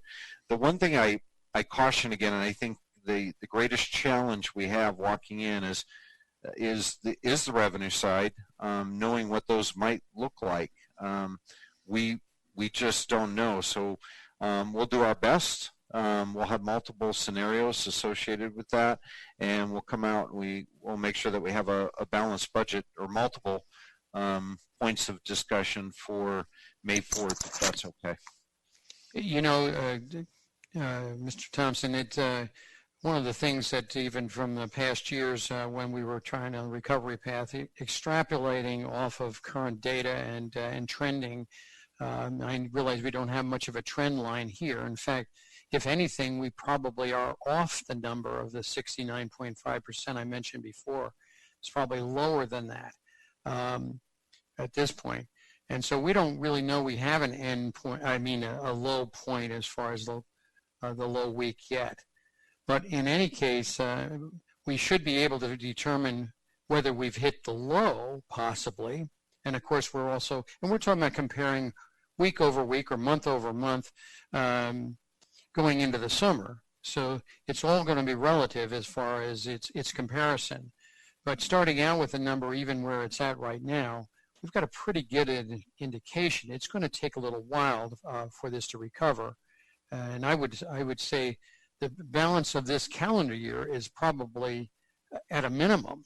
And from there, we don't know exactly how much where we might be at that point in time. We might be healthier, but maybe not anywhere close to where we were, let's just say the first quarter of this year. So it's, of the calendar year now, first quarter of the calendar year. So, I think all those things have to be considered, certainly. And I think the timing that you're talking about, since we actually have a little bit more time, since we have been so diligent in getting out there early on it, let's take that time to make sure we know where we're going. So I think we can use some trends and different industry models, because I know that industry by industry, they're all plotting a recovery path and how they see it. We can get some information that will give us a pretty good indication for us, being a little bit tourism top heavy, still, but not to the extent that we were, in 2009. So we've got a few things we've got to muscle through, but I think we can do it. And if would you call it the preliminary? Maybe that's the thing that we probably ought to be doing. If it's May 5th, let's shoot for that as a preliminary. Again, if I'm using your terminology correctly, if not, forgive me, and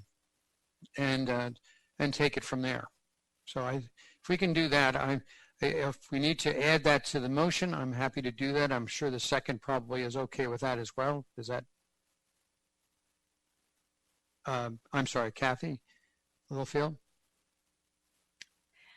Mayor, this is Megan. We have also a hand up by Councilmember Cordy and Councilman Guy Phillips. Okay, I just want Kathy Littlefield to confirm that the timing that we're talking about is okay by her second on my motion. Yes, it is, Mayor. Okay. It's good. Okay, thank you. Okay, I'm sorry. So I'll go next then to Councilmember Virginia Cordy. Virginia? Thank you, Mayor. I think one of the rock and hard spaces we're in is that we're not going to have any real data of the impact of March until May. So to schedule anything in April or early May is too early to give us some data to work off of. So that's one of my concerns. Yeah. But second, I also want to go back to just an overall 10% budget reduction for the maximum spending authority that is, we know that our budget is going to be less with forecasts of 23 to 25%. We know that our revenues are going to be down. And I believe that we go into the next budget conversation in May beginning with a 10% reduction in that maximum spending authority. And I would like to add that to the motion. Virginia, if I might, since it's my motion on that, I would much prefer that they gather as much information. Now, if 10% is where they feel they land, that may be fine. But the information that I'm using is industry information. It's local industry information, but it's not tied to the sales tax. It's talking about the level of activity. So that 69.5% is directly from the hotel and lodging industry on their benchmark issues on a week-over-week basis and the low week as it's been to this point. I think that's a pretty good indication, and if you want to extrapolate that over by using some calculation that it only represents 35% of our economic engine, you might want to consider how that may move to other lines of services and product that will not be spent, that won't be purchased and or used as a consequence of the 35% portion of nearly a 70% drop in activity. Take that across something else. There are ways for us to get an information. You only need to look out the window of your car as you're driving along to understand that we're well past right now, and we don't know exactly how it'll progress, but of a 10% drop. So I would say that I would rather that staff and the city manager and the city treasurer work out as best they can a program is to try to put a number to this that's going to keep us from burning off whatever reserves we might have and putting ourselves in a much more dangerous situation in the upcoming months. So if we don't do a good job at calculating where we are, we're going to run a deficit. We might run a deficit over and above what we've amended to this, and thus something else will have to be on a moment-by-moment basis changed. and I'd rather avoid that. Better to see it hard on the front end and then be able to celebrate 6 months from now and say, hey, you know what, we're in much better shape. We don't want to go crazy, of course, but we want to get as close as we can. But I'd much rather be on the winning side of this equation than on the further damaging side. So that's maybe I went on a little bit on that, but essentially I'd like to see them work on it. And if they come up to that conclusion, that'd be one thing. So, Mayor, with all due respect, I think you're misinterpreting what I'm proposing. I see. Okay. And this is, our citizens are experiencing a lot of pain, whether they've lost their jobs or furloughed, staying at home, kids aren't going to school. And for us to present a budget that does not show any type of decrease, I think is not in good faith. Oh, well, then you're all I'm suggesting is... Well, you may be misunderstanding me. I'm not suggesting that we don't show... I'm concerned right now that we have a budget out there right now. Allow me to finish. So all I'm suggesting is that as we move forward in good faith, that we move forward with a 10% reduction in the maximum spending authority by the city manager, and we know that's most likely that it's going to be more. We know that, but that is in good faith to our citizens to illustrate that we are sensitive and willing to make the hard decisions moving this city forward. Well, as I say, I'll leave the motion as I presented it, because I do believe it's something that we can make that statement that it's going to be at least 10% if we wanted to say that. But the main thing is, I do share your concern with regard to the fact that there's a budget out there right now that doesn't reflect anything of the reality of what most of the rest of the city's living with. So I think we're trying to go to the same place, Virginia. I do. So I mean, I think we'll get there and we'll be fine. But we'll need to communicate from this meeting. And I think there's some reporters that are on the line right now. So I think they'll get the gist of what we're accomplishing, and I think it's a thoughtful way to go.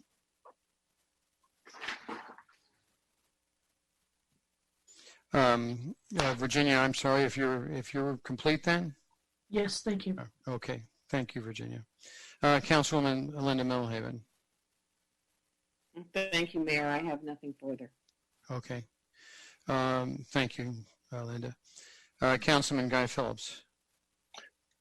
Yeah, thank you, Mayor. I just wanted to bring up a point of order that this is a presentation, discussion, and possible direction. It's not a voting matter to make a motion and a second on, and then to vote on it.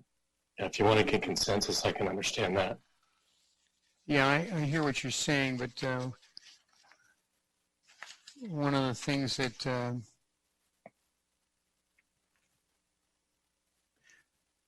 yeah, in fact, it is a misstatement on my directions here as action versus direction. So yeah, I agree with you. So it's more of a consensus.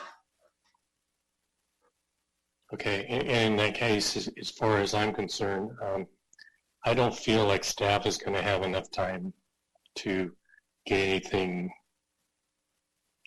anywhere near what we're going to have for a budget in that short of a period of time to give us anything to work with any more than they would at the regular council meeting.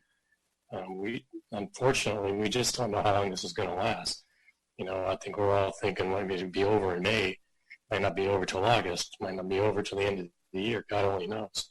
Let's hope not. But I just don't think staff's going to be able to do that. I think we're putting too much strain and pressure on them to try to give us something that they're not going to be able to really be confident in telling us. So I think the best that they can do is to, come up with what they think could be the best possible scenarios, and we'll go off of that, and that's the best anybody can do. Thank you. Okay, thank you, Councilman.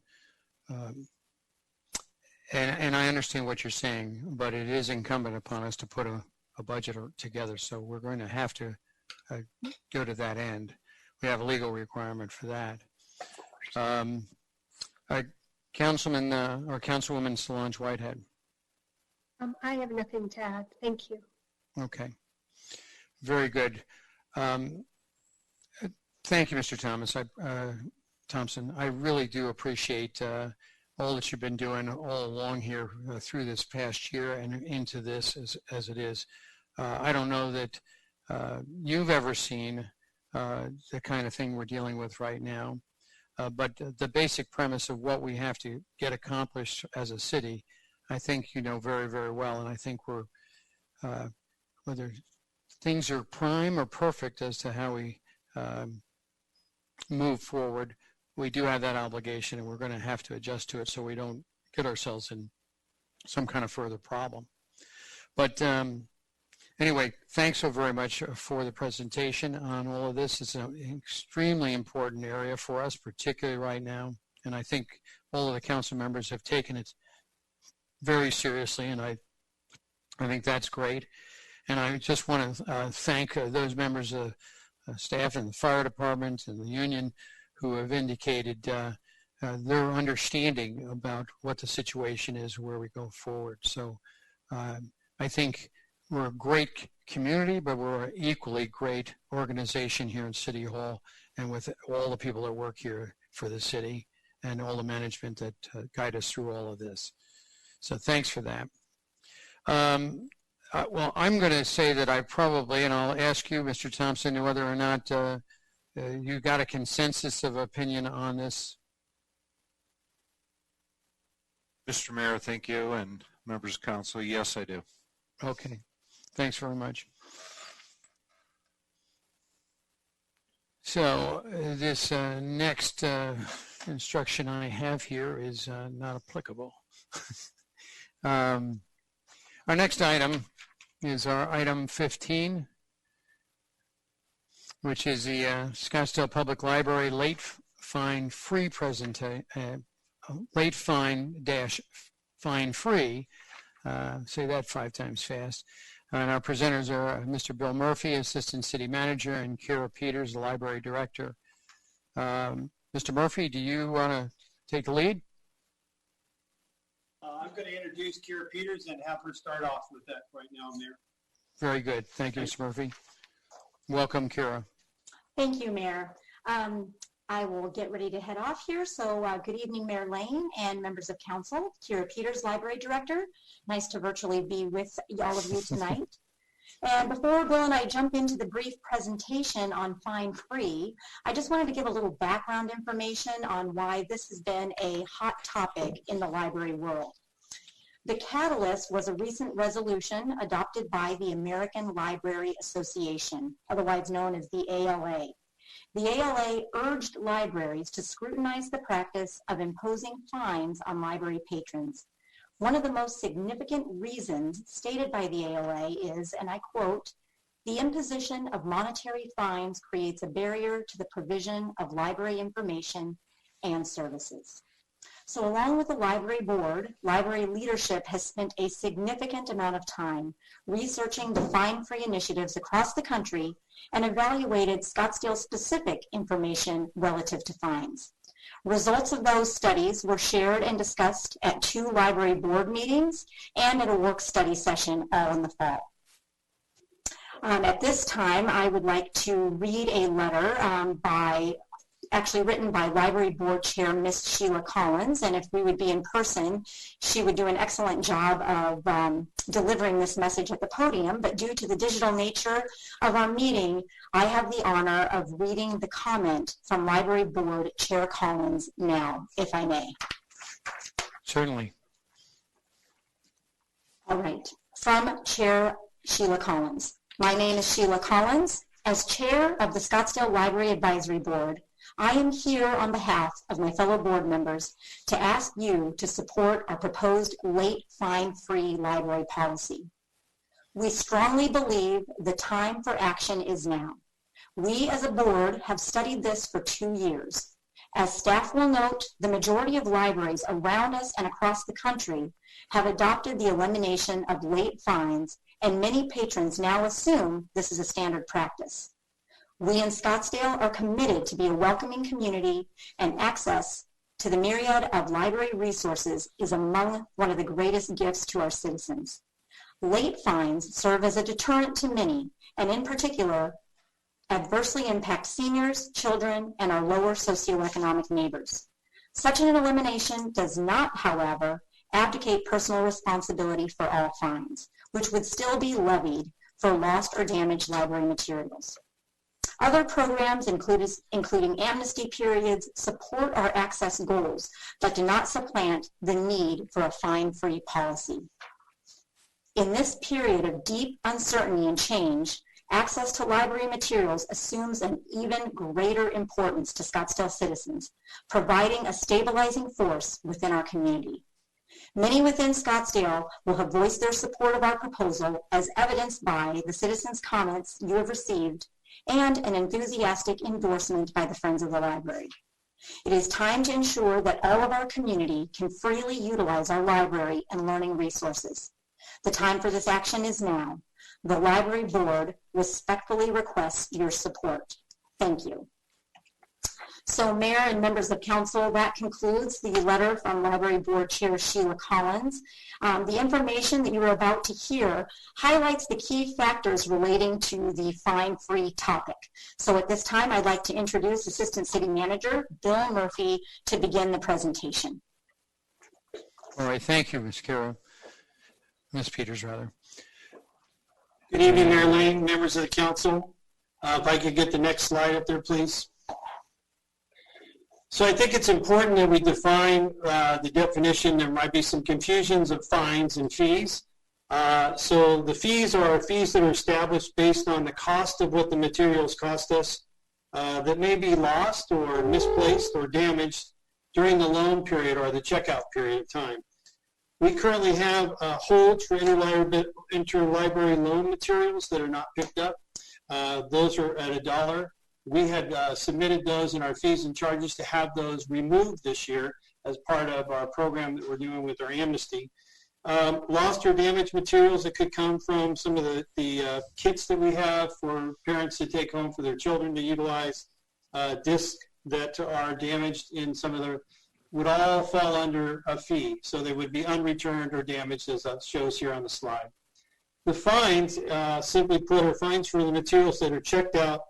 The user is given a specific time frame to use the material with a due date and a return. And if not returned, a fee is then assessed. If the fee reaches $10 in our library, their library card is frozen and additional material is unable to be checked out. If for some reason the accumulation of $25 in late fines was to turn up, those individuals would be turned over to our collection agency. Next slide, please.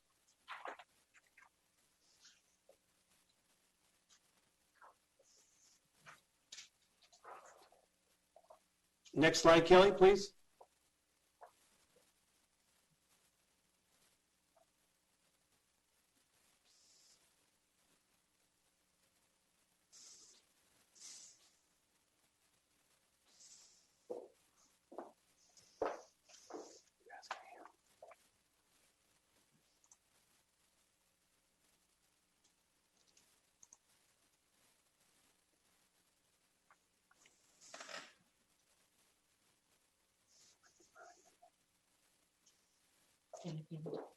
There we go. So this map is to kind of depict for you where the library has grown. And as Kira had mentioned, this has been a discussion really that has been going on for a lot longer. I actually had the opportunity to read the Colorado State University master's thesis that went back as early as the mid-'80s to talk about that the librarians across the country were talking about library fees and fines and what should or should not be happening. But anyways, this map for you depicts for you in green, these are fine-free library communities. The orange represent fine-free for juveniles, because that is another area where the librarians and American Library Association has mentioned this, again, for early learning and the literacy area for us. The red depicts areas like ourselves that are not yet fine-free, but some colleagues here in Arizona include Chandler, Tempe, and Mesa, who have not quite yet also gone on to that. The green locally here for us is the city of Phoenix, Maricopa County's library, which would include, Fountain Hills, Gilbert, Anthem, and Queen Creek. But a lot of it has been written also about the fines and fees compared to how some other cities have done those. Chicago, Philadelphia, larger cities than Scottsdale. And so it's important to probably take just a little perspective on what we use to benchmark similar cities for us. So some fine-free cities that are similar in size to Scottsdale would be Gary, North Carolina, which has 5 branches, Irvine and Plano, Texas, both with 5 and 4 branches. But the non-fine-free areas right now that are currently similar to us that we benchmark would be Bellevue, Washington, which has 5 libraries, and Henderson, Nevada, with 3. So they currently are in the same boat as us debating this topic. The next slide, please.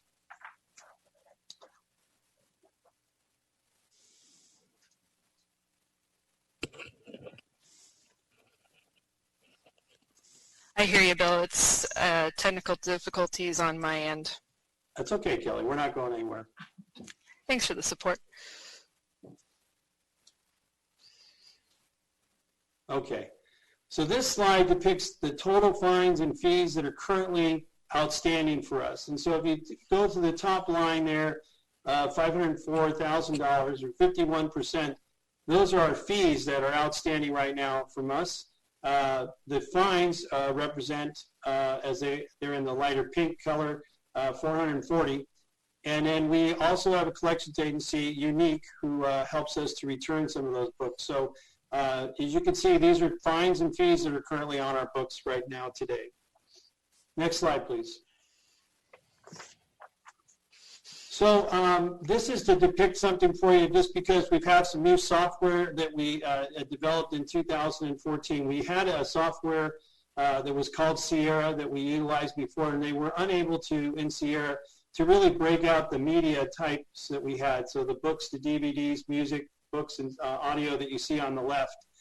But Polaris is able for us to track that. And so since 2014, these numbers represent the lost damage fees, late charge fines and fees collectively. So you can see as we have a running total, the books, and you can see that the DVDs in the second column of damage fees is increased more than what we have for the books. And that the DVDs include not only just what you envision a regular DVD would be, but these would be TV series, maybe someone like Friends or just some Westerns that may be going on that are continual series that we've had out. And so when we lose one of those discs, it kind of fouls up that series that someone might want to see. So the grand total, as you can see, for our damage fees here takes us down. So this is, again, tracking each of these items. One thing I'll note to you that Judy had mentioned in our budget, in the DVDs, we have reduced the budget this year by $100,000 in the budgets that has been submitted that you were discussing earlier tonight. Next slide, please.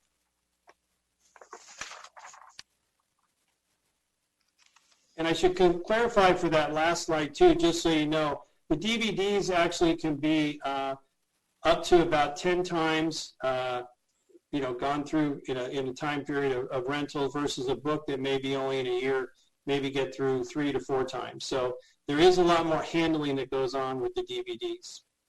So this is our updated blocked library cards that we currently have.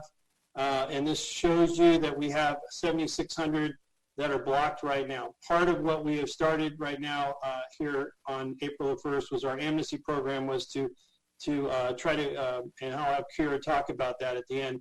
But you can see that the largest area, 4362 number, represents the Civic Center. With Palomino, it's the least that we have of cards that we have currently right now. The other thing I would mention is that when we have someone take out a card, we ask that they renew it annually. And there may be times where someone does not do that. We do not purge that particular file until 2 years with no activity. So just to kind of give you a reference to that as well. Next slide, please. So there's been a lot of discussion across the United States as well as here with our board on what is actually the criteria of the blocked age group. And there's been a great deal of discussion about children being denied the opportunity to get some books as well as seniors. This graphic depicts for you that the adults that are blocked right now are 76% of what we have overall that is outstanding. The seniors represent 3%, but we actually broke down the juveniles of the age group, so 0 to 11, so you're roughly talking about a toddler to roughly almost the 5th grade, where you can see the biggest growth is the kids that we have in high school from roughly sophomores to seniors in high school. A majority of what they are checking out of the media is actually more the DVDs than the books for that older age group of 15 through 18. Next slide, please. So the operating budget for the library is a little over $9 million. That's what our collection value. We have nearly 400,000 items in our collection. And this slide depicts for you that, again, that from the very first slide that I mentioned to you there, the $504,000 represents 5% of the unreturned materials that we currently have outstanding. Next slide, please. So the library patrons right now are accumulating fines 2 times the fines more than what the fees are currently. And then in the last 3 years, we have averaged 64% of the community who have paid the fines. And lost damage fees were less likely to be paid, represented around 44%. So the fees have been consistent over the last 3 years as we've been tracking those. We've also seen that the fine collection has decreased due to the fact that the library has really promoted the e-material, and that has been a big thing for us in our inventory. It represents about 25% of what is actually used at this point. The next slide, please. So we threw this map in here for you to take a look, because the other issue that is raised about fines and fees is obviously in your neighborhoods or in your communities where low income may be. But as you can see on this map, we have blocked cards throughout Scottsdale, but obviously a majority of them represented down at the lower end here that represent our 2 biggest libraries between Civic Center and as well as up at Mustang. But again, the city of Scottsdale does have individuals not only throughout the south area, midsection of town, and even up north, where we actually people are experiencing poverty level conditions. So this map is just really to depict that for you, to balance both sides of the photo. Next slide, please.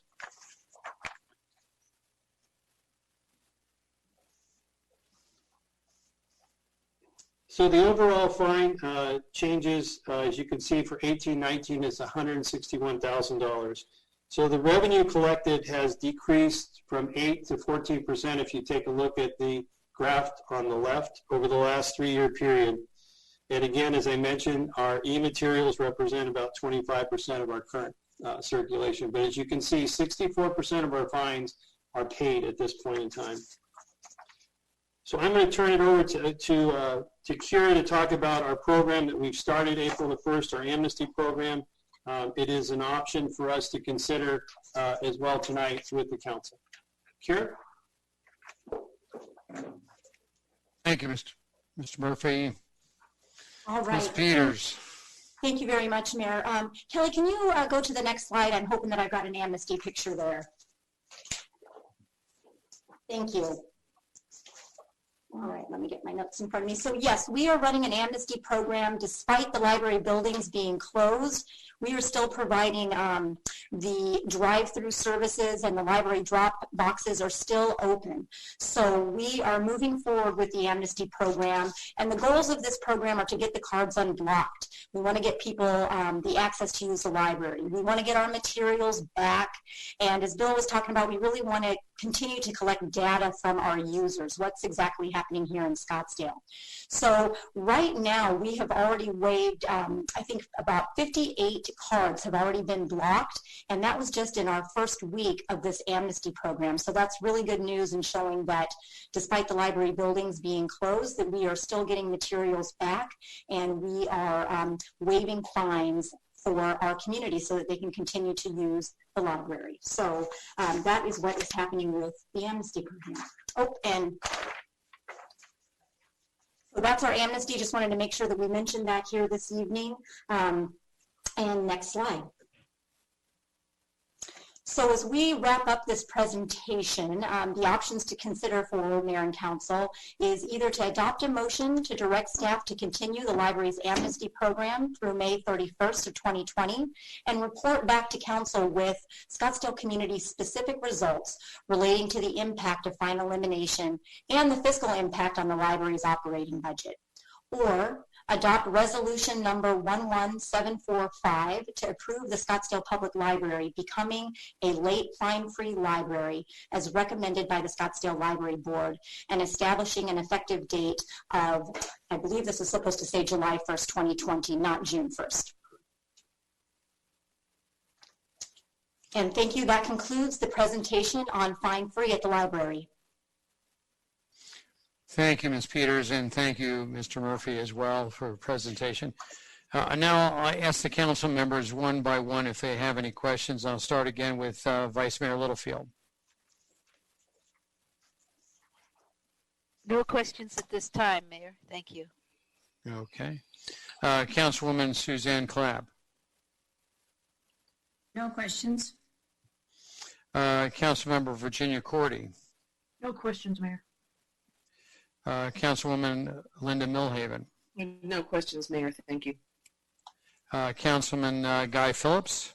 No questions. Councilwoman Solange Whitehead. No questions. Okay. Well then, and I really don't have any questions myself on it, except to say that it seems to me to be an easy deal to take a look and see how this this program works out and how its degree of success before there's any elimination of late fine, or rather late fine free. But I'm interested if anybody has any further thoughts on that themselves. Hearing none, I'd ask for a motion. Mayor, I'd raised my hand, but they didn't see it. So Okay. I would, this is Virginia Cordy. I would like to just thank the library staff for bringing this forward, and also thank the library board for being as committed and passionate about this fine-free adoption. I think it's important for our city and the people that use the library. And just so thank you for your perseverance, library board, because I know you've been working hard on this for a couple of years. And with that, I would like to move to adopt resolution number 11745 to approve the Scottsdale Public Library becoming a late fine-free library. And Mayor, oh, I'm sorry. Mayor, this is Megan. I just wanted to make you aware that we also did have a hand up by Councilwoman Clapp. Yes, I have my hand up, but probably about the same time. I'd like to second that motion, please. All right, thank you, Councilwoman Clapp. Any other comments? Then we are ready then to vote on this measure, and I would also want to just lend my voice to the fact that libraries are an important institution for our city and become maybe even more important every day, and anything we can do to facilitate greater use and comfort in the use of them, I think is a positive situation. But personally, I was somewhat impressed with the amnesty program, and I would say that I really have no problem with that being continued, but it's not a hard and fast item for myself.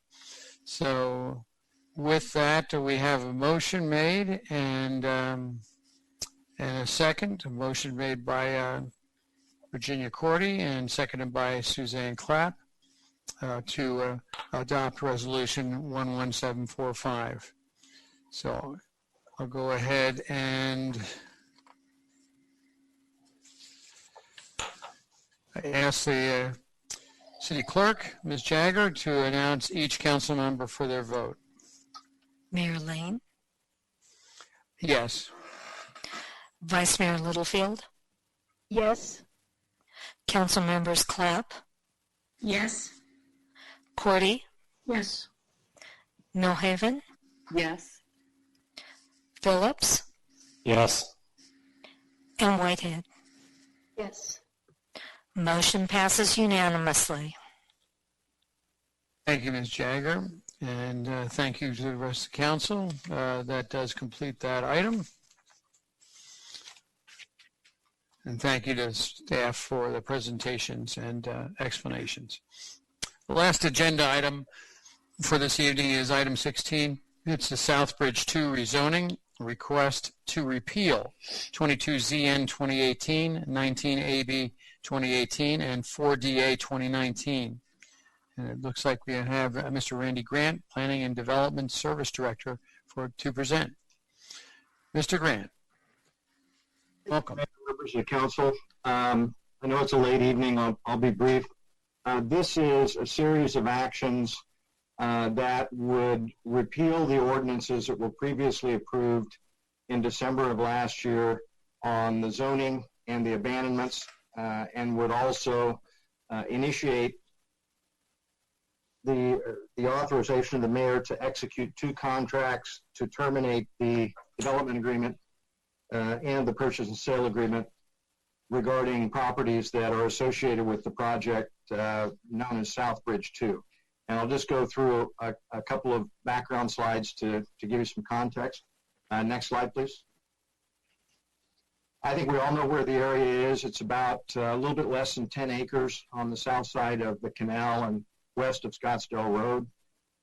It was initially segmented into 4 project areas. Next slide, please. This is what the council approved in December. It included a rezoning for approval and approval of the development plan, abandonments, a development agreement, and purchase and sale agreement. A subtle but important distinction to note here is that the action this evening is not rezoning the property. The action is repealing the ordinance that was previously approved, authorizing the rezoning into what the development plan included. But that zoning never took effect because of the referendum, and this action is simply repealing the ordinances. It's not a rezoning action on its own. Next slide, please. The project included a mixed use. I won't go through all of this, but it included a potential hotel, office, retail, and restaurant. Next slide, please.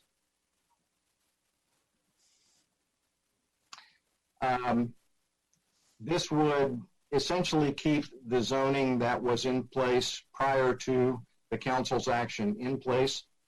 It'll repeal the prior rezoning approval, and as I said, terminate the development agreement that was approved at that time and the purchase and sale agreement that was approved at that time. Next slide, please. And that concludes the presentation that I have. I'd be happy to answer any questions. Thank you. Thank you, Mr. Grant. I'll just I'll go ahead and go down the list of our council members, and I'll start again with Vice Mayor Littlefield. Do you have any questions or comments on this action? Yes, Mayor, I do. I will not be supporting this resolution this evening. By nullifying the resolution to allow Southbridge 2 to be built, we would also be denying the citizens' right to vote.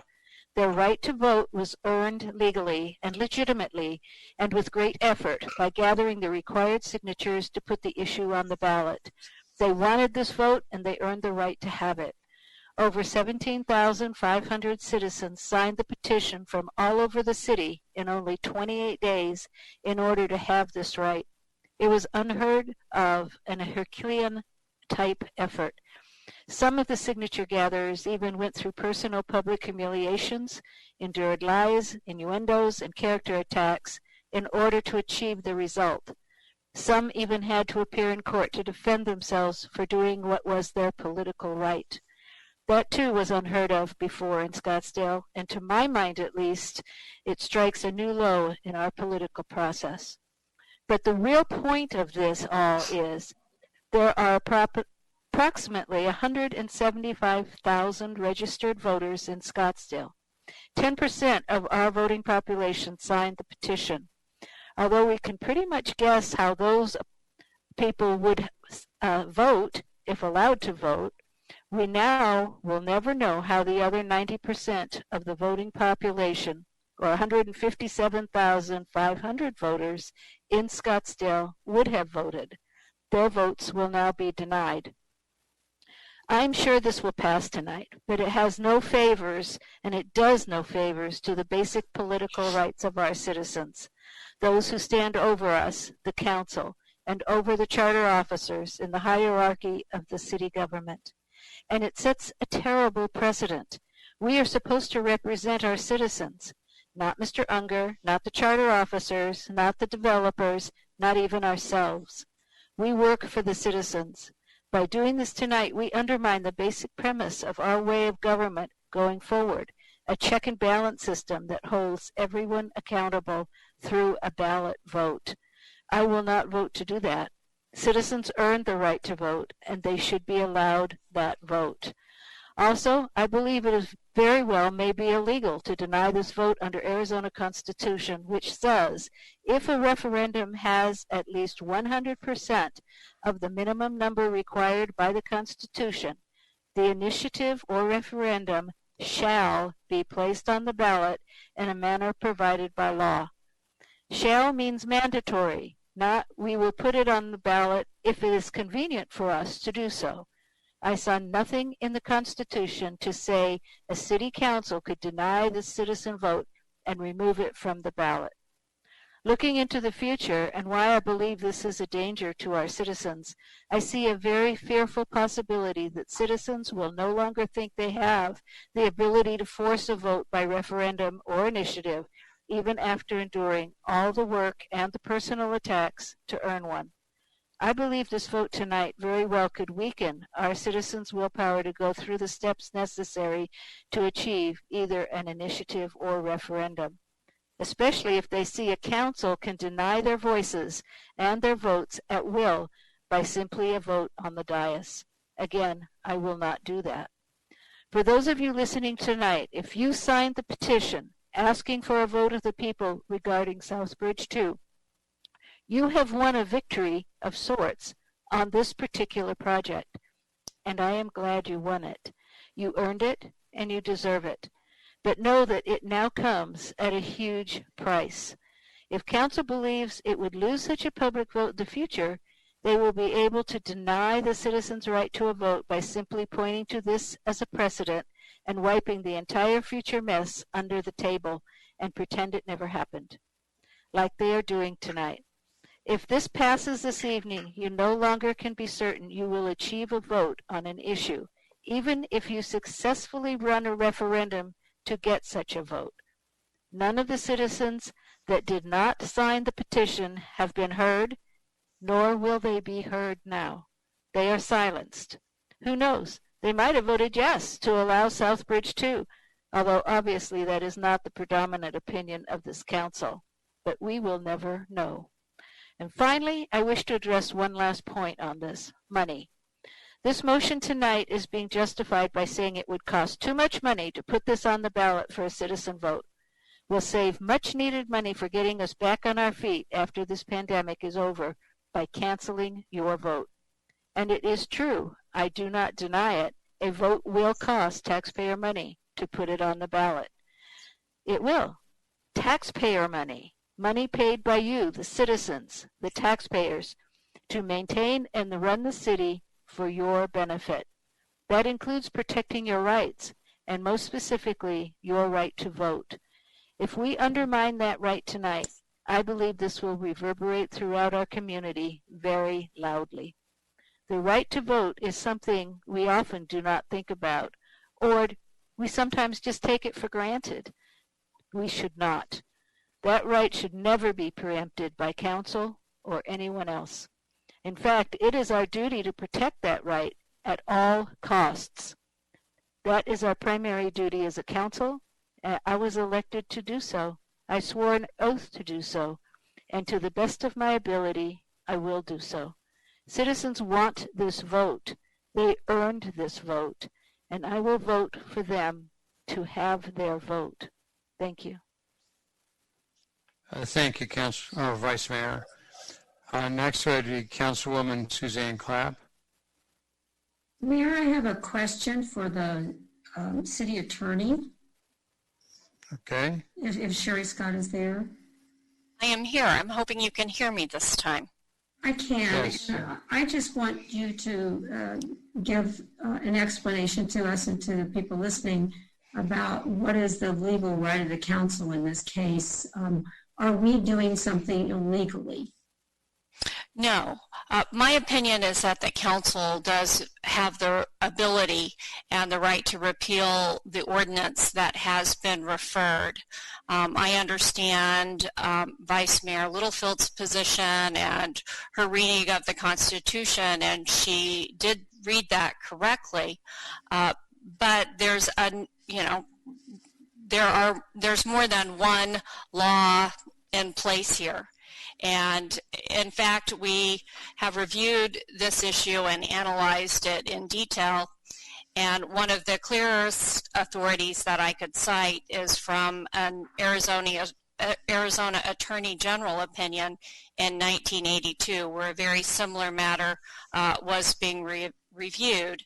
The Attorney General at that time, in her conclusion, stated, when the subject matter of the referendum has been repealed, any vote on the measure would be without legal effect. Therefore, we think the referred measure should be admitted from the ballot. The same rationale applies also to the preparation of the general election publicity pamphlet. So without going into a lot of detail about the legal analysis, basically it is that when sending a referendum ballot measure to the electorate would be without any legal effect, the council doesn't have an obligation to send it. And they can repeal the ordinance and by doing so, make it a moot point or a moot question. I'm citing you just one authority. There are others. I feel very confident in our legal analysis on this point. Thank you.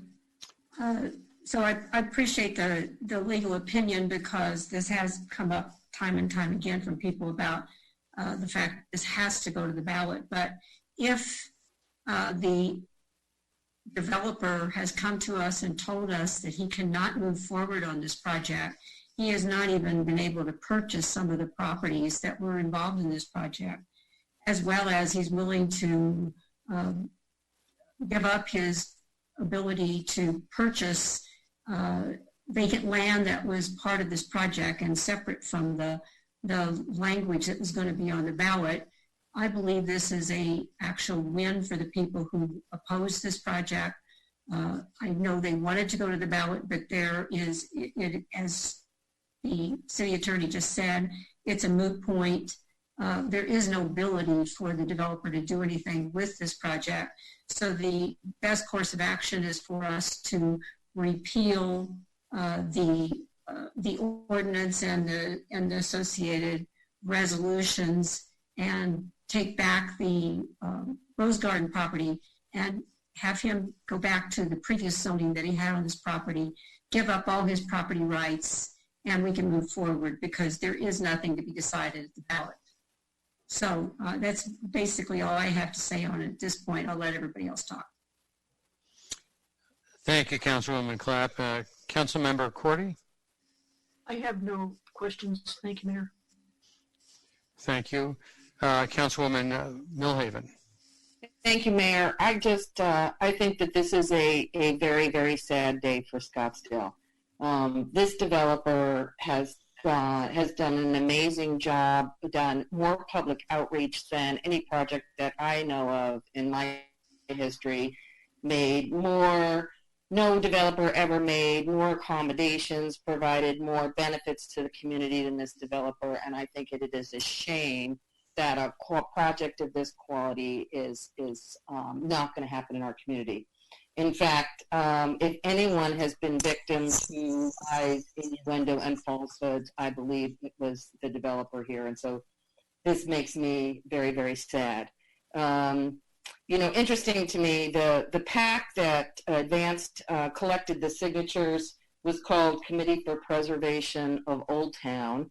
And, I understand that folks collecting signatures said save our old town, and so I'm frankly quite surprised that the folks who supported the referendum don't see this as a victory, because not only is this project not happening as was their desire, but this referendum will have an incredibly chilling effect and dampen any future investment in our downtown. So folks who want to see Fifth Avenue and Old Town stay exactly as it is, they will get exactly that. And so I'm so surprised to hear folks say that this is inconsistent with the point of the referendum, because the point of the referendum was to stop the project and stop the development. It was not about creating a vote and asking the broader community. That was not the way it was sold. And so I typically don't question people's motives, but if the point was not just to stop the project and folks aren't seeing this as a win, then I can only believe that this is a political ploy and a political machination, and it makes me very sad that our community is going to be hurt by it. We're going to face a depression and a recession here. Who knows how bad it's going to be? But certainly it'll be a long time before we see anybody investing in our downtown again, and I think this is very sad. So thank you, Mayor. Thank you, Councilwoman Millhaven. Councilman Phillips. Thank you, Mayor. So I do have a statement. My understanding is that the purpose of a popular referendum is to allow a group of citizens to overrule a legislative body's decision that they disagree with by bringing the legislative vote to a general election where a popular vote can decide the outcome. The idea that the same legislative body that voted for a particular issue, a rezoning in this case, can undermine the referendum process by voting to repeal the vote ahead of the general vote is an affront to our legal system and a trampling of voter rights. This particular referendum was proven legally binding by the court of law, and nowhere in the city or state statute does it allow a governing body to overrule their decision and consequent ballot vote. If that were the case, a popular referendum of this type would call for a repeal of the vote, not a ballot election. There is no such choice in the statutes excepting the recall referendum, which is clearly stated, and I believe that's what our attorney was referring to. That is separate from popular referendums in the statutes.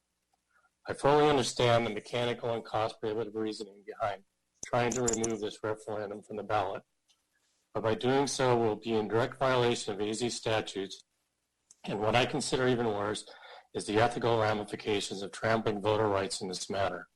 The law is the law, and like it or not, we must adhere to the letter of the law, which in this case is a ballot election in November. Thank you. Thank you, Councilman Phillips. Councilwoman Whitehead. Hi, thank you, Mayor. So I just want to put a few things on the record because I have received a lot of emails and people are telling me how stressed out they are. And I think it's important that everybody know that the motion that's being voted on today is quite different from what appeared on the agenda about a week ago. And the reason for that, I know that I was very involved and possibly other colleagues of mine were involved. The agenda item a week ago was not a complete repeal of what we voted on in December. It repealed, I believe, only 22Z in 2018. So it removed the zoning aspect, but it still kept the city obligated in a contract to sell the Rose Garden, should the developer have wanted to move forward on that, and other parts of what was approved. So it was a partial repeal of what we voted on in December. And besides that being messy, it also did not fully protect the citizens, and it did not achieve what the people behind the referendum wanted to achieve. So I do want to say that the first person I called when I reviewed the agenda item was the developer himself. And I told him that I absolutely felt that was frankly underhanded. I did not support having a partial vote that then took away the right for the voters to vote without fully accomplishing what it was that they were trying to achieve. So I will give a lot of people credit, including the developer, for allowing the change to this agenda item. And so what we're looking at tonight is an agenda item that repeals everything. So indeed, it accomplishes everything that those behind the referendum wanted to achieve. And so I'm very pleased about that, because either way the vote goes tonight, those who were victorious, both in the referendum signature gathering and in the courts, will achieve the desired outcome, either a vote or the removal of, or the, reversing the vote from December. So I'm very pleased about that, but I also and I'm not talking legal, I'm not going to challenge any of the legal opinions here, but I just couldn't get past the fact that we have these volunteers and these residents that did collect 17,000 signatures, and they it was validated. Then they were challenged in court. They were victorious there, and I just feel very uncomfortable about a city council denying a public vote that they earned legally. And so, like I said, I'm grateful that the developer was willing to work with everybody on staff, and I think this motion, in fact, does achieve what the backers of the referendum wanted to achieve, but I just am not going to be the one who denies a public vote. I firmly believe that residents should always feel empowered and ready to challenge us. So that's my position, and thank you. Oh, I want to add one more thing. What Councilwoman Milhaven said, I am not seeing any freeze in interest in developing in our downtown or anywhere else in Scottsdale. I've had a number of meetings with different developers over the past month, and I think that something went terribly wrong with Southbridge too, but I don't think that it's in any way indicative of an inability for a developer to succeed here in downtown, and I don't see any loss of enthusiasm, and I'm grateful for that. Thank you. Thank you, Councilwoman Whitehead. That completes those conversations on this. I would just add to this that I think I think there's a little bit of just a simple conflict between how the Constitution may state that the referendum shall go to the ballot versus a developer or an individual potentially being forced to do something that he either is not able to or has no desire to. Now, it's subject to some potential loss of deposits or other things that may have been engaged as far as he with his partners, he with potential property that he may have purchased, all manner of things that work into his business deals. He's got exposure beyond what he may have spent in the process itself. It's unfortunate because there's a conflict in the way this is being legally described. And I don't know where it is that somehow or other that in order to just affect what the desired result was in the promotion of this referendum, everyone knew exactly it was to reverse this action, and it accomplished exactly that. To drag, if you might put it this way, Mr. Unger through a torturous routine over the next several months is something that he may not even be in a position financially to withstand even the time frame that we're talking about, where he's still liable for this if we were to refuse to release him from this. I don't know what provisions that the city manager and administration has done in working out the details of the release, but it is at Mr. Unger's request to tell him, no, you're going to have to go through this, irrespective of what further damage it might do to you financially or even mentally. I just think is an unfortunate consequence of a view that somehow or other, for whatever motivations, the public has an absolute right to drive somebody into a position to do something that he may no longer be able to do, or frankly want to do, but he's willing to take the consequences of the loss. And I'm sure there's significant loss in this. So I'm certainly in favor of accepting the repeal of all the functions that are within it.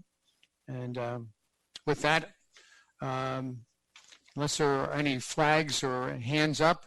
Marilyn? Yeah. This is Megan. I just wanted to make you aware, Vice Mayor Littlefield had her hand up. It looks like she's put that down, but I just wanted to bring that to your attention in case. Okay. All right. All right. Very good. And then with that, I would accept a motion to adopt ordinance number 4449, which is to authorize repealing the ordinance of 4422. Adopt the resolution number 11774, authorizing the repeal of resolution 11575. Adopt resolution 11773, authorizing the repeal of resolution number 11577. Adopt resolution 17775, authorizing the termination of development agreement number 2019-164 COSA1. And adopt resolution number 11776, authorizing termination of purchase and sale agreement number 2019-199 COSA1 with the Scottsdale Canal Project LLC. Do I have that motion? So moved. This is Cordy. Yes. Virginia? Yes, so moved. All right. And Mayor, I have a hand raised by Councilwoman Millhaven. I was going to make the motion, so I'll just second the motion. Thank you very much. Very good. All right. Thank you. So we do have the motion made by Councilmember Cordy and seconded by Councilwoman Millhaven. So with that, unless there's any further comment, I think Mayor, I apologize for interrupting. I have a hand raised by Sherry Scott. Okay, very good. Pardon my interruption, Mayor. I just want to make sure that the motion was to adopt resolution number 11773 in its entirety, that it included that resolution in its entirety. Okay, very good. It's added. I might have just added to the language that's indicated in our council agenda. But in any case, very good. Yes, that certainly would be the intention. All right, with that, the motions are made and seconded. I think we're ready then for a vote. If I could, please, if I could ask the city clerk to announce each council member for their vote. Mayor Lane? Yes. Vice Mayor Littlefield? No. Council members Clapp? Yes. Cordy? Yes. Millhaven, Yes. Phillips, No. and Whitehead. No. Motion passes 4-3 with Mayor Lane, Councilwoman Clapp, Councilmember Cordy, and Councilwoman Millhaven voting in the affirmative, and Vice Mayor Littlefield, Councilman Phillips, and Councilwoman Whitehead dissenting. Thank you. Well, thank you. That does complete that item, and I'm going to go ahead and move on to mayor and council items. I'll ask the council members one by one if they have any items, and I'll start with Vice Mayor Littlefield. No, Mayor, I have no items. Thank you. Thank you. Councilwoman Suzanne Clapp. No, I have nothing. Councilmember Virginia Cordy.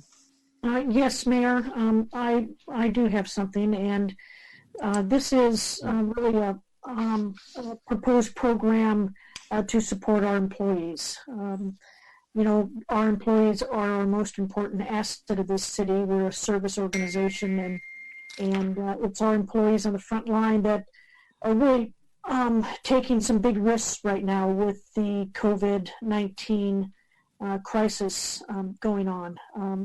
They're facing all kinds of new challenges, whether it's domestic violence or it's a homeless camp on our Civic Plaza, not to mention health issues and financial issues, and really disruptions to our normal lives. So I'm asking that we recognize their efforts and ensure that they're protected. And I would like to ask the city manager develop a presumption for care and sick leave program. And this would ensure that if a public safety or service employee contracts COVID-19, it is presumed that they contracted it in the line of duty, and that then their care and leave would be covered in a manner similar to workers' comp. I request support for this, and in directing the city manager to develop a care and sick leave program and identify a source of funding and return to the council with a plan as soon as possible. Okay, that would be the motion then, I presume, Yes. Councilmember? Yes, and then do we have a second for that? I'll second it. Councilman Phillips seconds it. Any further comment on that? And of course, to be agendized at some determined date by the city manager, I would presume. Is that correct, Virginia? Yes, as soon as possible. Yeah, okay. Okay, well, that if there's no further comment, then I think we're then ready for a vote on that. And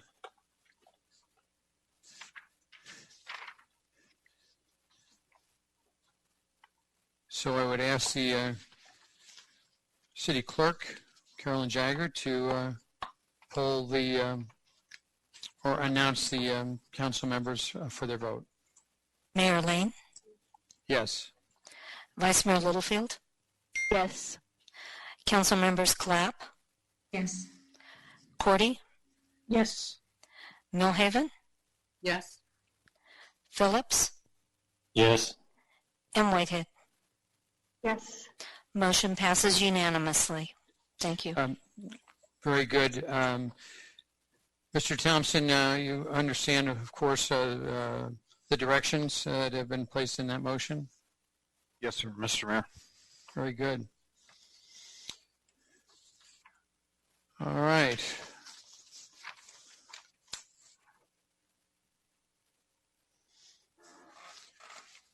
All right, I think that does complete our work for this this evening. I want to thank everyone who's participated in either presentations or information imparted to the council, and for all the hard work that's come into this meeting, and for the product we have going forward. We'll look forward to further refinements on some of the things we talked about, certainly.